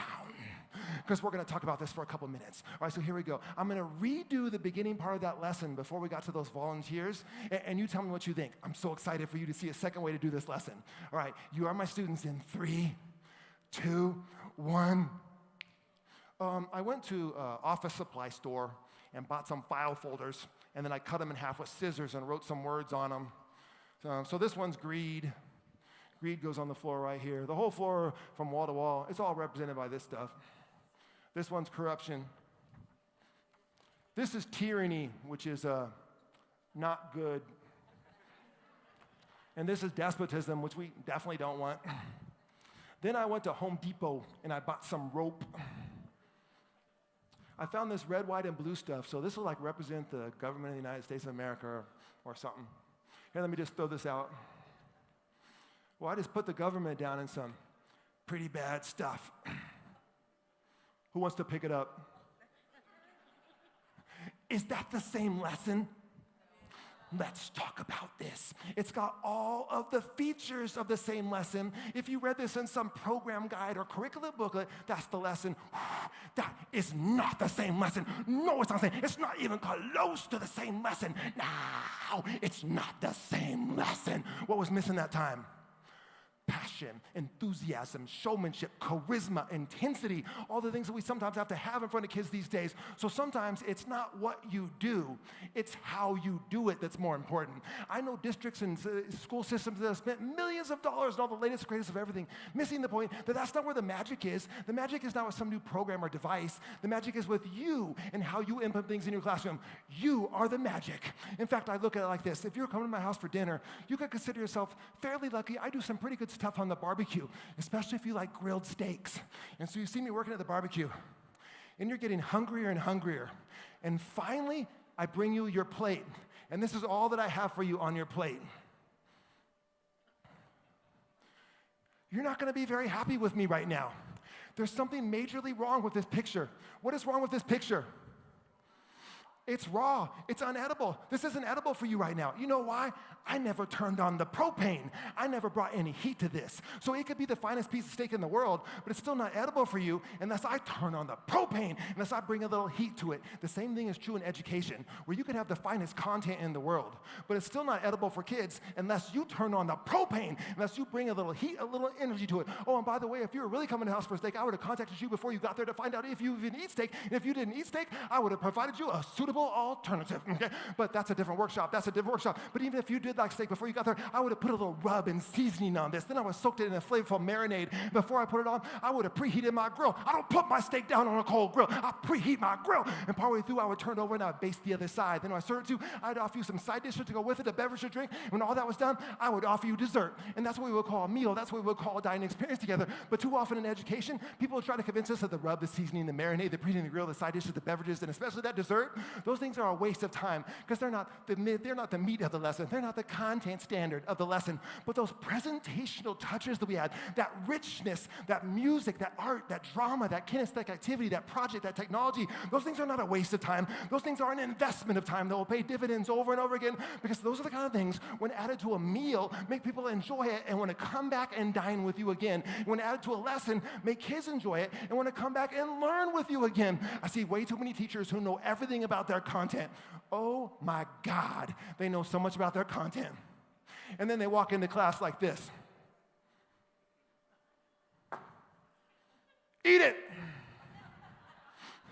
And they're frustrated by the lack of engagement and the behavior management issues because they know how good this is, and this might rightly be good, but they don't know to take the time, the energy to add that richness to it, to make kids want to come there to begin with. So I don't know your content. You are the content area experts. But what I happen to know is I happen to know rub, seasoning, marinades, preheating, grilled side dishes, beverages, and desserts that will make them want to come there and learn it with you and not be able to wait to come back the next day to learn some more. And so that's a big part of what Teach Like a Pirate is about, is adding that richness to our lessons that just flat out make kids want to come to school.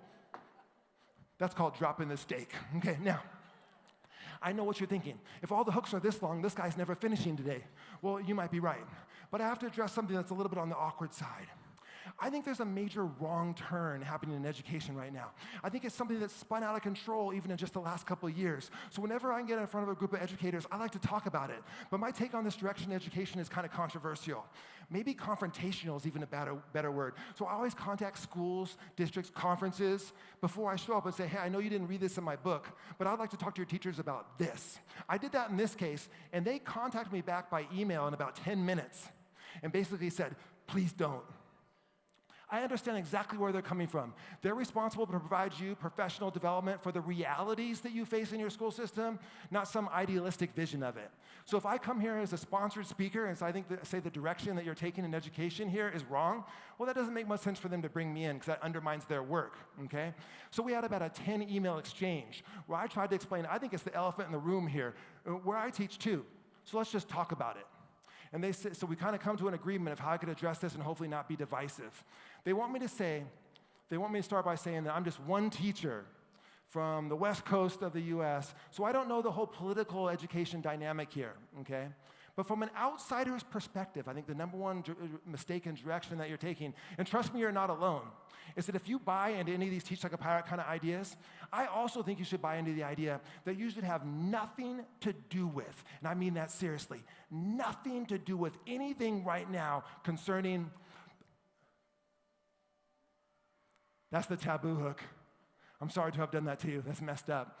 That's the taboo hook. When you position content in such a way where you're not supposed to hear it, maybe it's illicit or inappropriate, depending on the age you teach, maybe it's secretive, maybe it's privileged information that they're gonna get to hear, but nobody else gets to hear. All those things make people wanna know stuff all the more. This works, by the way, from adult learners, as maybe some of you just found out, down to kindergarten and below. Like if you tell someone they're not supposed to hear something, they will knock down walls to hear it, okay? This works. I use it all the time. In this case, it ties into the next hook, which is board message hook. Did I have a board message for you today? Oh, I did.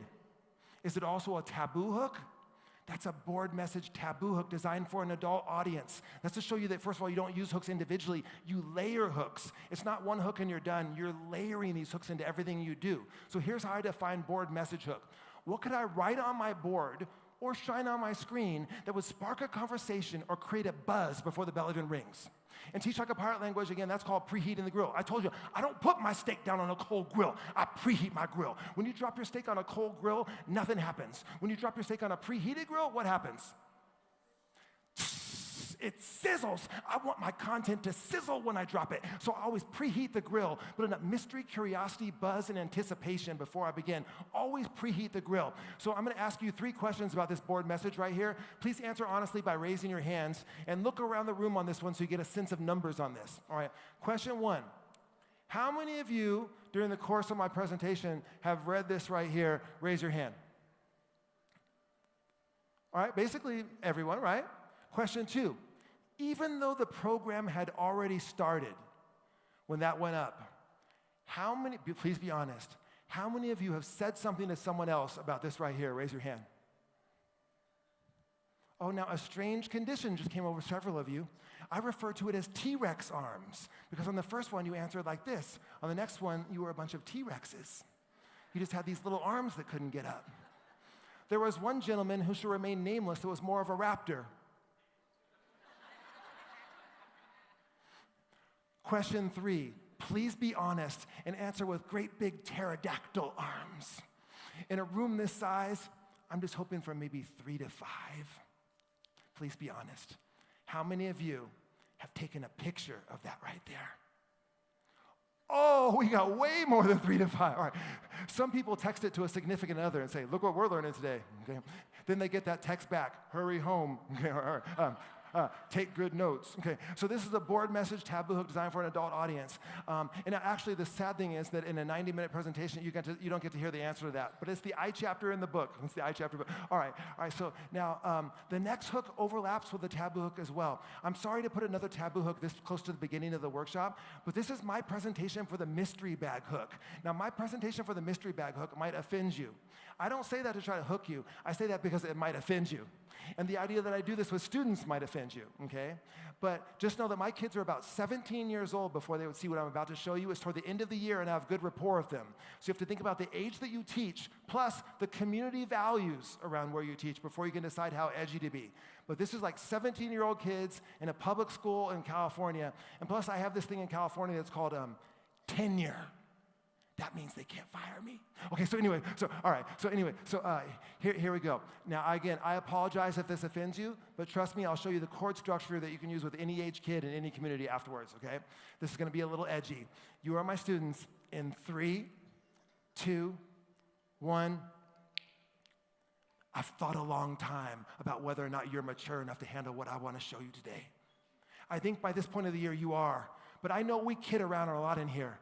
But today, I'm just going to kind of ask you to raise the maturity level up a couple notches, because what I'm going to show you, to be perfectly honest, is far too sexual for something you should probably see in school. In fact, this is the kind of stuff that gets teachers fired. Okay. Probably especially here. All right. Oh, I don't think I should show you this. Okay, I guess I'll just pull it out.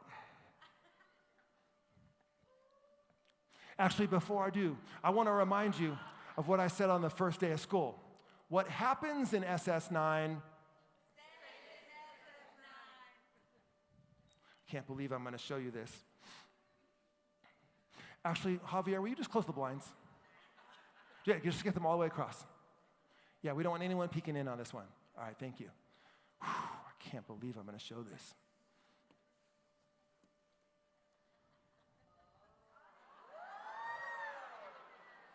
That is hot. Okay, there's going to be no bathroom passes for 10 minutes. I'm not even sure how you pick these things up. But here it is.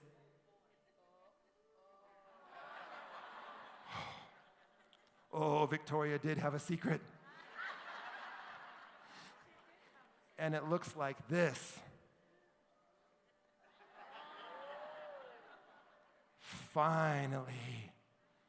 O-M-G.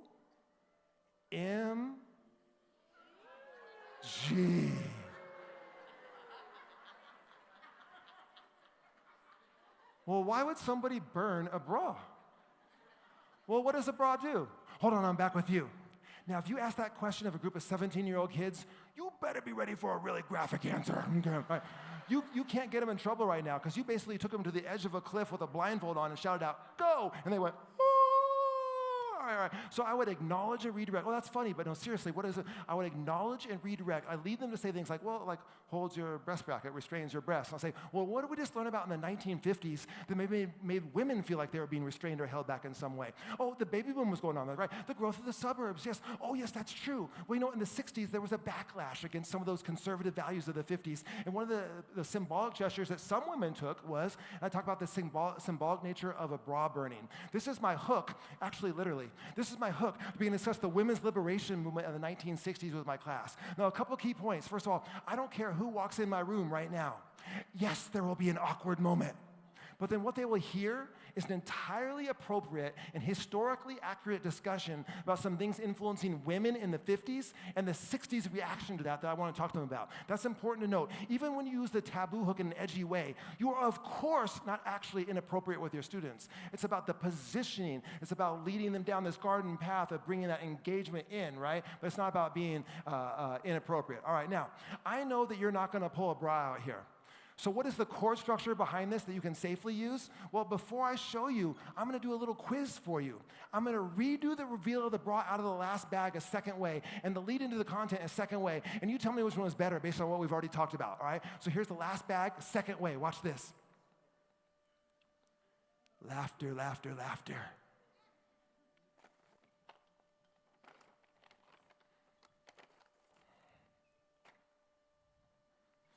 Why would somebody burn a bra? How was that time? Horrific, because incorporate that transition in between the peak moment of engagement and the key content. Always deliver your must-have takeaway. If they learn nothing else, I want them to know this kind of stuff at the peak moment of engagement. Think about what I had to do to bring this hook to my class. I had to burn a bra, and it was not easy. I had one of those long barbecue lighters that you push with your thumb like this, and a flame popped up, and I couldn't get it to light. So I took it down to the backyard and put it on the ground so I could hold the flame down on it. And then when it did light, it just kind of fizzled out on the lacing. In order to get it burnt to that level where you could see it from a distance, it took me like 15 minutes and a sore thumb. Let me just tell you something right now. If any of you in here wear that kind of bra right there, you are so safe. Like, you could just walk through flames. In fact, they should make whole suits out of that stuff. Okay? But not only that, I had to go into Victoria's Secret like a creeper. The only man in the whole store. And go up to the counter and be like, hi, this is a little strange, but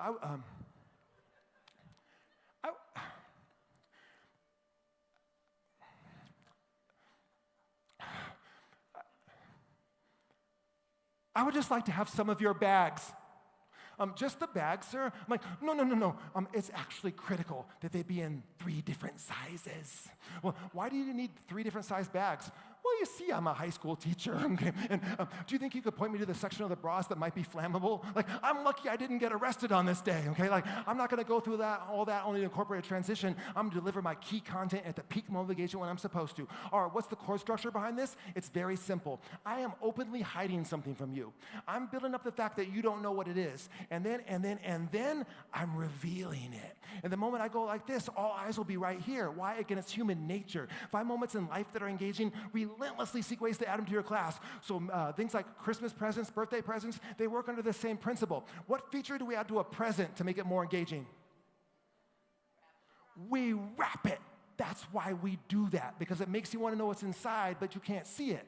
If they're all unopened for a couple weeks ahead of time, it wouldn't be a big deal to come out in the morning. It's the idea that you don't know what it is. So what do? You pick it up, you shake it, you see how heavy it is, you make guesses about it. Peak moment of engagement, we get to see that paper, open that paper and see it for the first time. It's not just engaging for you, it's engaging for everyone else who's watching your reaction to it as well. So at its most basic level, just a really simple basic level, depending on the age that you teach. Like if you had a wrap present on your stand when kids walked in, probably as many kids as you have would drive you crazy with questions. Like, whose birthday is today? Is it your birthday? Is it someone in class? What time are we going to open it? Can I pick it up? Can I touch it? Do you know what's inside of it? Like, they would drive you crazy with questions. What about an envelope with a question mark on it, hanging from a string from the center of the ceiling, just out of everyone's reach? Like, stuff like that drives kids crazy, and I love to drive kids crazy. What if you went to your office before school and said, hey, will you deliver me this package at this particular time today? Just pretend you have no idea what it is, but it needs to come in my room right at this time.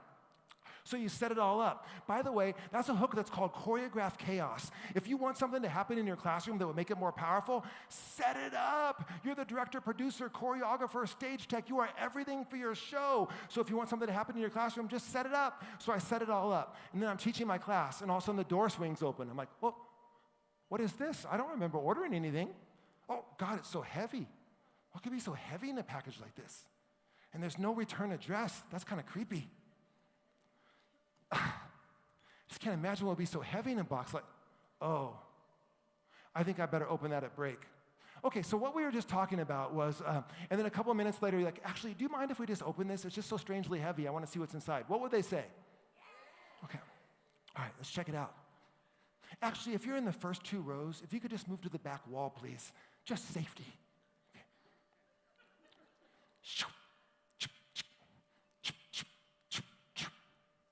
Oh, that's strange. There's another box inside. Mr. Burgess, there's a note on the other side.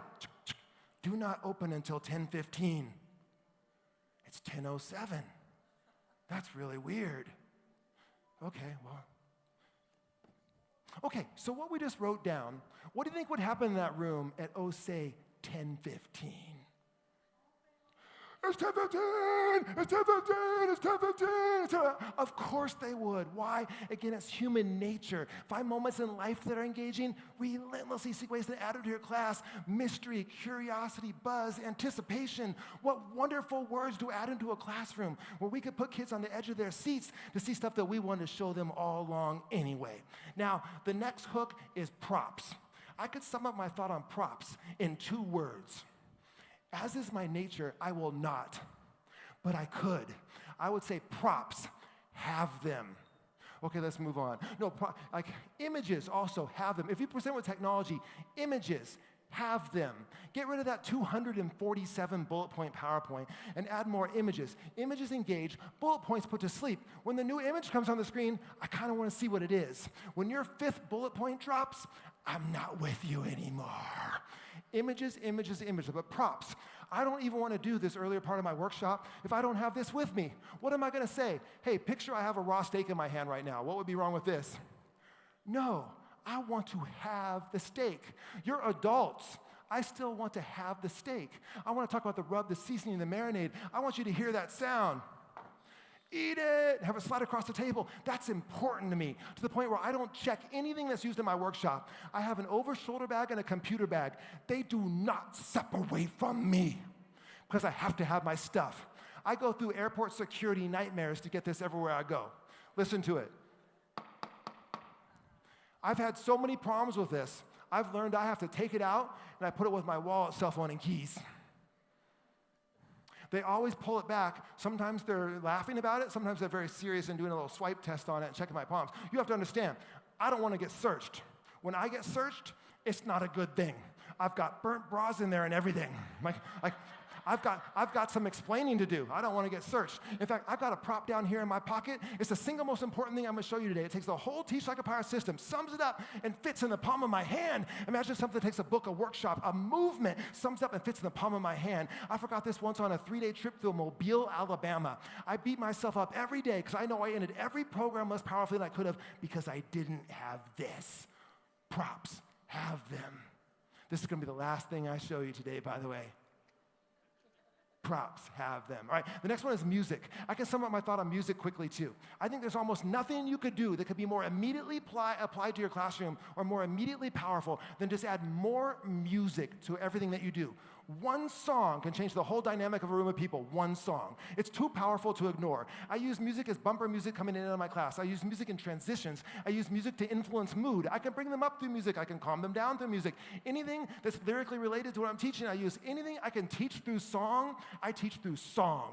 Some of the most memorable stuff we learn in life, we learn through a song. So if I can teach it through a song, I'm going to do that. In fact, things like music and art, that's not something for kids just to do when they're over in this part of the building over here or during this hour of the day. Things like music and art, when they're woven throughout the curriculum, that's when it brings learning alive for students and help them process things in different ways. So that cross-curricular approach and blending and weaving of art and music into everything we do is a big part of the Teach Like a Pirate system. Now, basically you could sum it up like this. If you come into my classroom and you sit down at a desk in a straight row and I stand up in the front and I lecture you about prohibition and speakeasies, well, that's a lesson.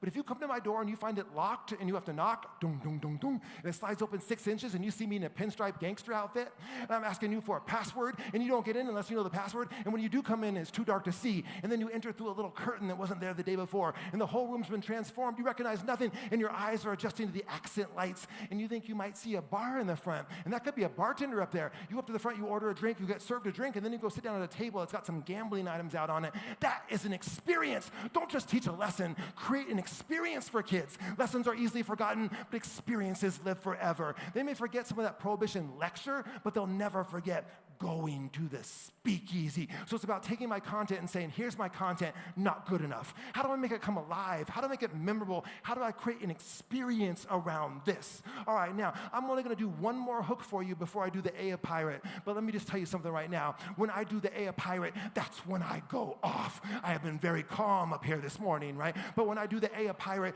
that's when I go off. In fact, if I ever die in a workshop, it's going to be doing the A of Pirate. It might just say on my tombstone someday, died telling the 6 words. And if I have to die, I want to die telling teachers the 6 words. That's how passionate I am about them. Like, you know how I've been speaking kind of slow up to this point? When I get to the A of pirate, that's when I ramp the words per minute up to astronomical levels. That's when I truly go off. But first, one more hook. It's called teasers. Did that make sense? Hey, what's down here in my pocket? Only the most important thing I'm going to show you. Takes all this, sums it up, fits in the palm of my hand. Can't wait for you to see it. I do it all the time. When you go to the movies these days, you don't even see the movie for like 20 minutes. What do you see? Teasers, previews, trailers. Do you know why? Because they work. They make people want to see what's coming out. Well, I work hard to make kids want to see my class. I'm building up my lunar landing and my 60s party from the first week of school. I'm talking about that lunar landing and that 60s party. I'm always saying stuff like, hey, you don't want to miss school on Friday. There's going to be a guest speaker. Quickly, they learn that means that I'm dressing up. Okay, they're like, who's it going to be? Who's it going to be? Like, I'm not going to tell you. But one word, tights. They'll be like, oh my God, no, I don't want to see that. All right. Hey, they'll change a doctor's appointment to be there. Or I'll say, Wednesday of next week, the whole room is going to be transformed into a different world. And there's going to be a guest speaker here to greet you. I think you're going to really like her. He's going to be a woman on Wednesdays.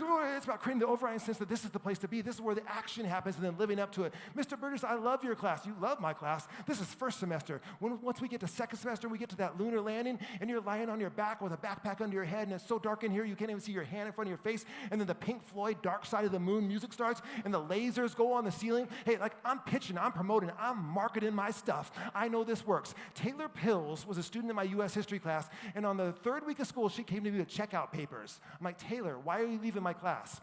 She's like, oh, Mr. Burgess, I didn't want to leave, but I was struggling in math, and so they moved me to a lower level. And then that threw my whole schedule off, and now counseling department says you don't have an open U.S. history spot that fits the open spot in my schedule. I'm like, oh, I'm sorry to see you go, but stop by and say, Mr. Johnson's a great teacher, you're going to love him, but stop by and say hi sometimes. Well, off went Taylor. 3 days later, in walked Taylor Pills to another period of my U.S. history class with check-in papers. I'm signing her back in. I'm like, Taylor, I thought you said you couldn't get back in my class. She said, oh, Mr. Burgess, I went back to counseling, this time with my mom. She was yelling. I was crying. I found out there was this big scene in the counseling department, and they did all these things to her class, including giving her a different elective, and she got back in my class. And this was her exact quote. She said, Mr. Burgess, I told my mom I'm not going to miss that 60s party. Okay. This was the third week of school, but I had pitched, promoted, marketed, and sold it to the point where she wanted to make sure she was a part of it. So marketing, salesmanship, the pitch, promotion, they're all proper tools in a teacher's toolbox. We're all in the PR department for education in our classes, and marketers use many of these same ideas to sell billions of dollars of products to our kids, and most of it's bad for them. We're selling something life transformational, which is education, so we can tap into their same principles to create schools that have kids running to get to us, the way they run to get some of these products and services they see marketed so well. All right, with that being said, it's time for the A of pirate. If you have the ability to change the speeds on your ears, go ahead and flip your ears now to fast. I'm tired of speaking slow to you. At some point during my workshop, I get a sense that someone is sitting there thinking to themselves, those are some pretty good ideas, but I'm not going to be able to do that in my class because I'm not creative. And then I know I've met someone who's fallen victim to what I call the myth of the blinding flash of light, that there's creative people and not creative people. And creative people just walk around like this, and all of a sudden it's like, oh, there's an idea, I got one. There's another one. Got another, there's two more ideas. Another idea. And the not creative people stand over on the side and go, I don't get those flashes of light. If only I could get those flashes of light. Well, I'm here to tell you that's not the way that creativity works. Creativity is not something that's open and available to certain categories of people and certain levels of intelligence or genius. Creativity is open and available to anyone who's willing to pay their price, pay their dues, invest their time, their energy into the creative process, the brainstorming process, the process. I believe there's nothing much more than the process of asking questions. Questions are the key to creativity. E. Cummings said, always the beautiful answer. Who asks a more beautiful question? I believe that 100% to be true. It's like driving in your car and there's static on the radio and you turn the dial just a little bit and the station comes in clear. That's what the right question can do. It can take you from creative static to creative insight. It's just the way something is phrased even. I met someone one time, they said, hey, I saw you at a conference a year ago, and I really like that whole board message and preheating the grill stuff you talk about, but I haven't been able to come up with any of those ideas for my class. I asked him an important question. When you were designing your lessons, did you ever ask, what could I write on my board or shine on my screen that would spark a conversation or create a buzz before the bell rings? And he was like, well, no, but you see what I'm trying to do? I'm like, whoa. You never even asked the question. That's how this works. It doesn't always come as a flash of light. There's work to creativity. There's process to creativity. Like if this is the lesson that you're frustrated with because kids aren't engaged by it, we would take it up here and we would put it through the creative process. So here's the lesson right here. Here's what it would sound like. What could I write on my board or shine on my screen that would spark a conversation or create a buzz before the bell rings? What could I do to my room to create a little mystery, a little intrigue as they're walking in? How could I transform myself into a character to more powerfully teach this lesson? How could I use the amazing power of silence? Can I use Pictionary in order to teach this? How about I don't say anything? I open it with charades. How can I use reality TV to teach this? Can I make this into an amazing race partner activity where kids are racing in teams against each other? How about a survivor challenge? How about a fear factor challenge? How about an American Idol or voice style contest? Can I turn this into like a Shark Tank style project? How can I get a kinesthetic activity into this thing where every kid up out of their seat at least once during the lesson? Can I add an artistic component to this? A little chance for artistic expression?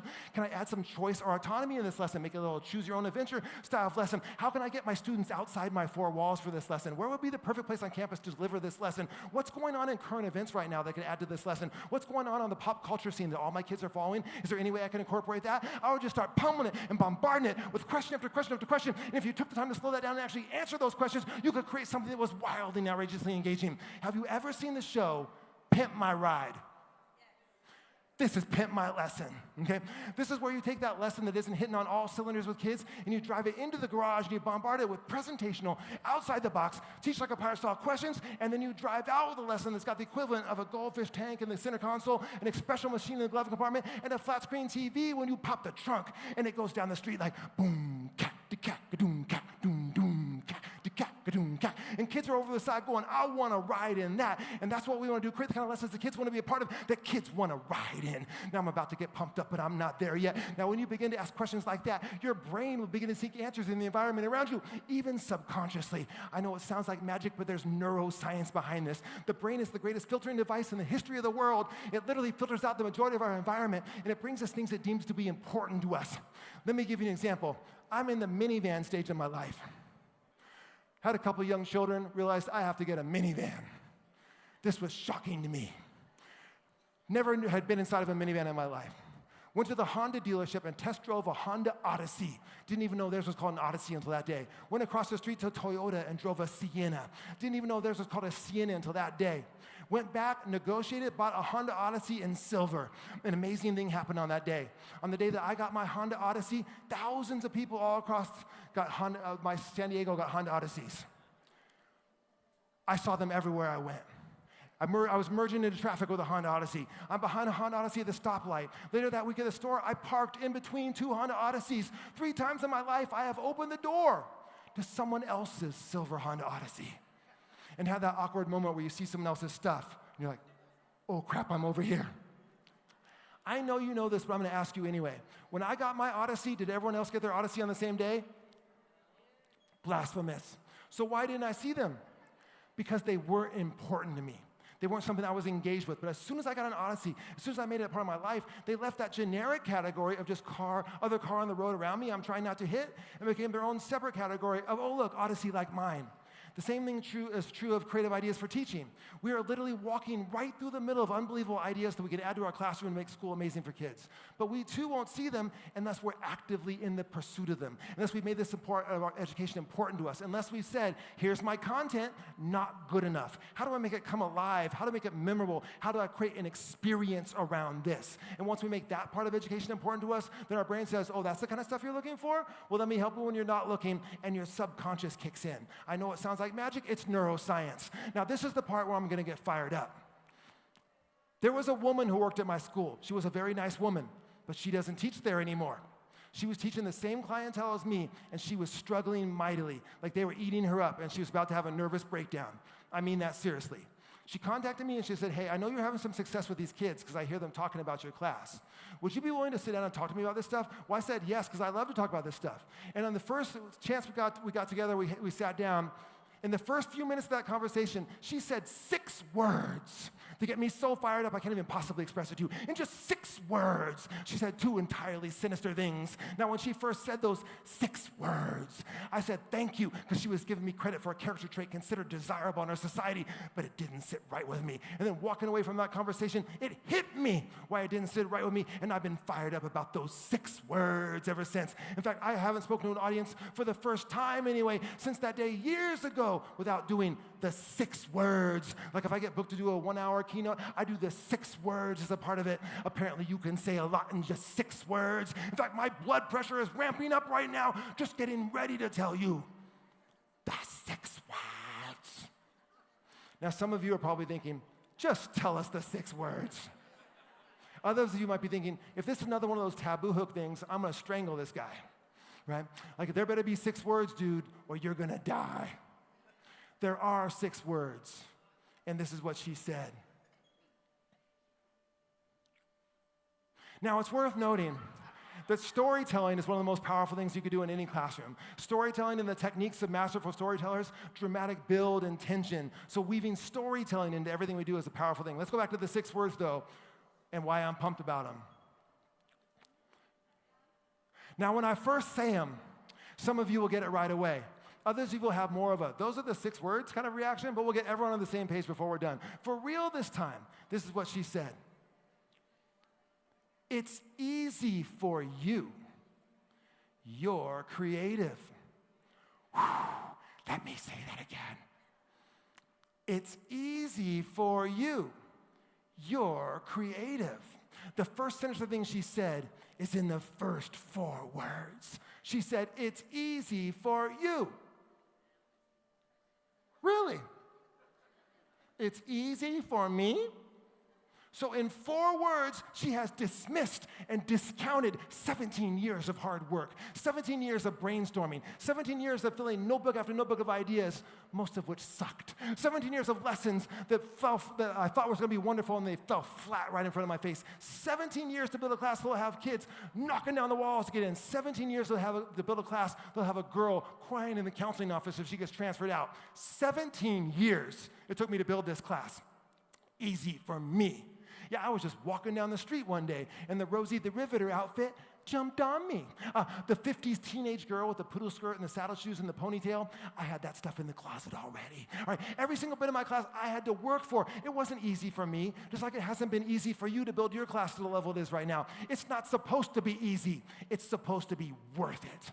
That's just the first sentence of the thing she said. The second sentence of the thing she said comes in words 5 and 6. She said, you're creative. Well, now, what is she implying by that? She's implying 2 things wrapped inside of one. First, that creativity is just something you have or you don't have. Therefore, you bear no responsibility in the matter. And oh, by the way, she just is not. Thereby excusing her for not putting in the same hard work I did. Excusing her for the fact that students aren't learning up to their potential in her room. Excusing her for the fact that her class is no good. Excusing her for the fact that students leave her class with less of a level of learning rather than more of a level of learning, which is what we're shooting for. It's not okay. Bless her heart. I'll tell you why I say that. I always tell people I feel guilty telling this story because I know I go tough on her, plus I don't know where she is. I'm always afraid a hand is going to go up and she's like, that's not what I meant. I'm like, oh my gosh, you're down in Mexico. But I was in Columbus, Georgia, in a big, long, skinny room with a couple hundred people in it, and I said, I feel guilty telling this story, and a hand shot up way in the back, and I called on this woman, and she said, you know, in Georgia, you could say anything you want about someone as long as after you say, bless her heart. So now I say, bless her heart. But I know I have to keep telling this story because there's something very unusual happening outside of the place, in Monterey, California. It's a beautiful place. And I had just done a Teach Like a Pirate 1-hour session there. This was years before there was a book. And there were some teachers afterwards talking to me in the hallways. And there was this woman standing in the background the whole time I was talking to the teachers. And when the teachers finally cleared away from me, this woman approached me. And she said something very unusual. She said, would you like to know what they're saying about you in the women's restroom right now? And I was like, of course. And she said a woman walked into the bathroom with her friends. And when she got in there, she was telling her friends that when you told that 6-word story, she felt like you socked her in the stomach and knocked the wind out of her. Because the whole time you had been presenting, she'd been saying a similar thing in her mind, along the lines like, well, he's Mr. Magician, creativity, rapper guy. I'm not going to be able to do this kind of stuff. And when you told that story, she realized that since you were talking about her. And she said she was going to try this question as this brainstorming activity. That's why. And by the way, did you notice that I mentioned that I fail a lot? Lessons blow up in my face and things fall flat. That's part of this program. You can't do this stuff, teaching, without being willing to fail, without taking some risk. But when we fail, it's not a big deal because they come back the next day and you make it right. And you learn to see that failure as feedback. Everything that happens in the classroom is feedback. They're providing you the real-time gift of feedback to help you improve and hone your craft. So you use that feedback to make shifts in course and adjustments. Pirates don't yell at the wind. Pirates don't curse the wind. Pirates read the wind. They shift their sails, they catch it, they go. So the wind of the classroom is that student response and feedback that we get from them. You don't ask wind to change. You read wind, shift your sails, catch it to get to where you need to go. So the A of the pirate system stands for 2 words: ask and analyze. The kind of questions you ask will determine the kind of lessons you build, and you analyze those results. In my breakout session today, I'll go a deep dive on that creativity point of this. All right, so that's the A of the pirate system. Now, I'm going to end by telling you a story, and then I'm going to end on the T of pirate. I was in a town in Texas during the Winter Olympics, okay?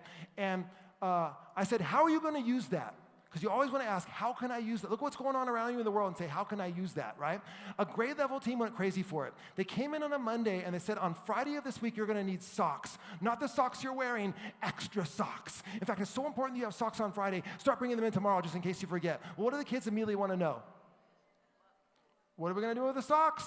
We know what that's called now. That's called preheating the grill. Again, don't put your content down on a cold grill. You want it to sizzle when it drops. Mystery, curiosity, buzz, and anticipation, all right?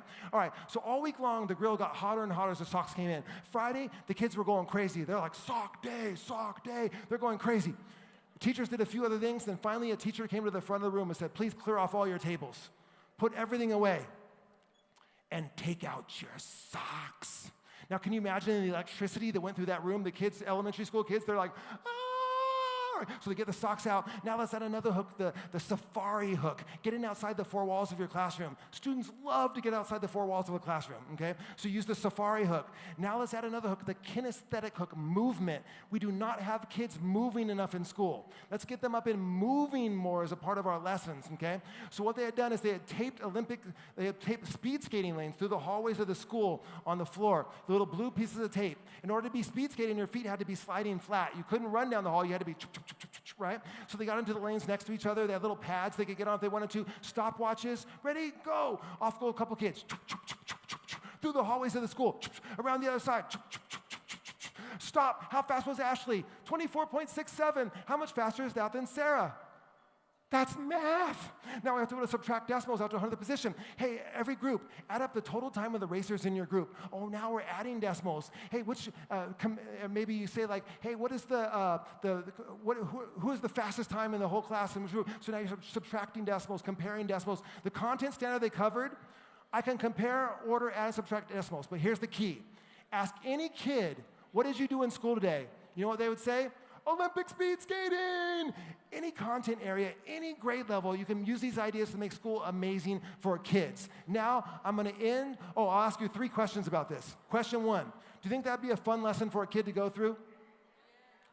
Yes, but that's not all.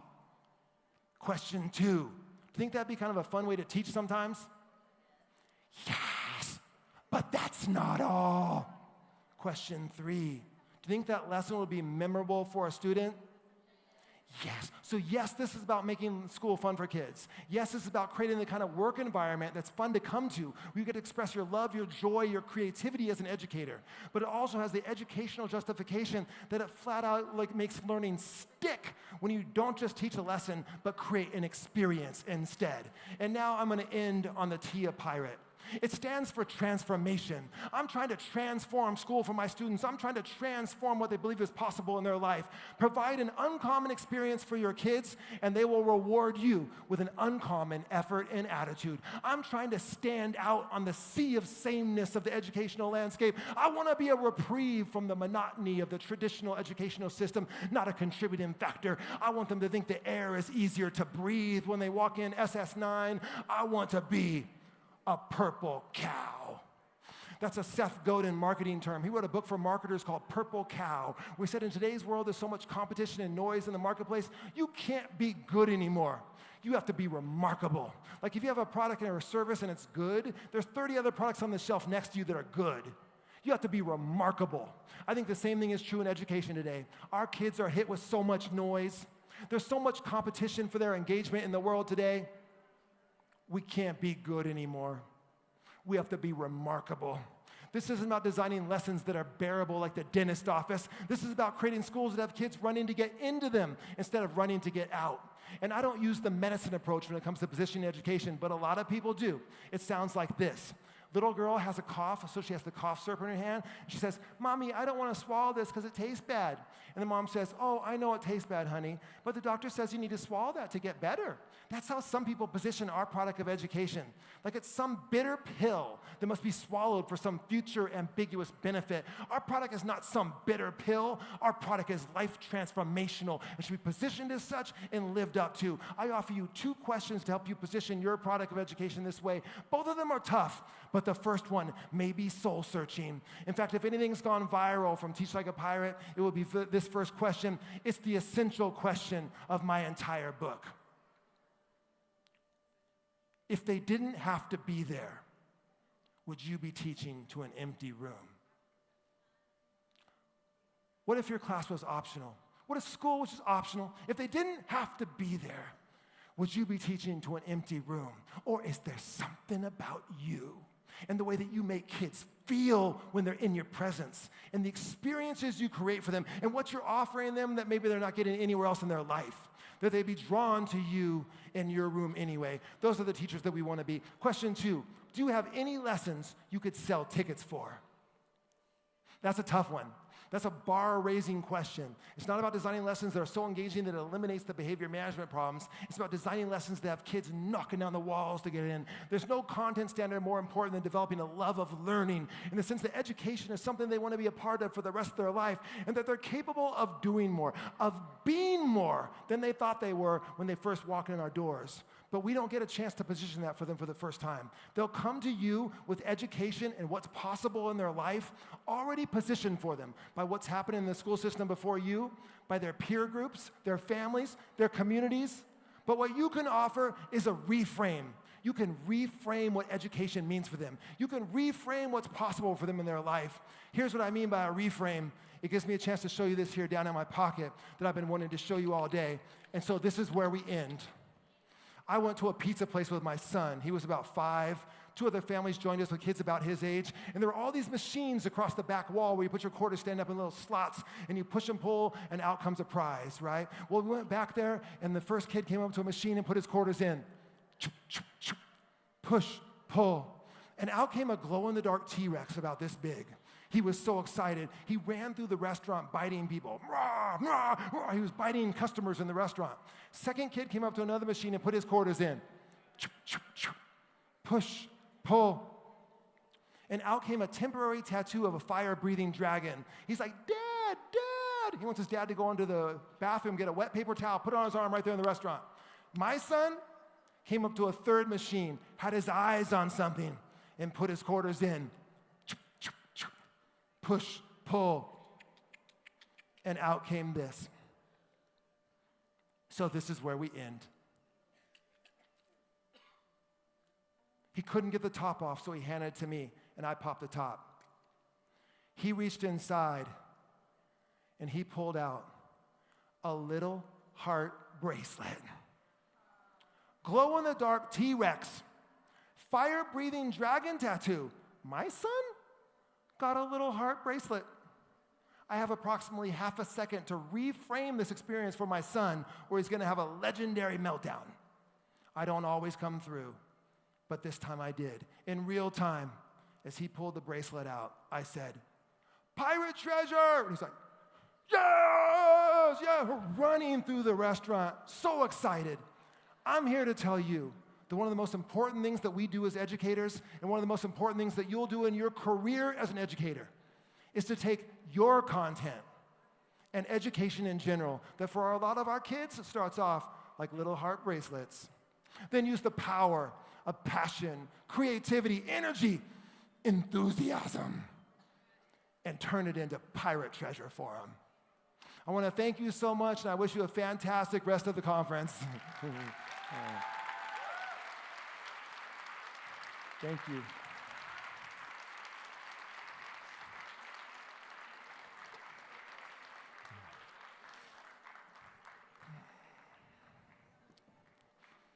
Thank you, Dave, for inspiring us, teaching with passion, creativity, and purpose, and for reminding us that every classroom can be an adventure. On behalf of the Secretaría de Educación Inspira Coahuila and the government of Coahuila, we'd like you to present with a small gift for appreciation for sharing your experience and ideas with us. Thank you.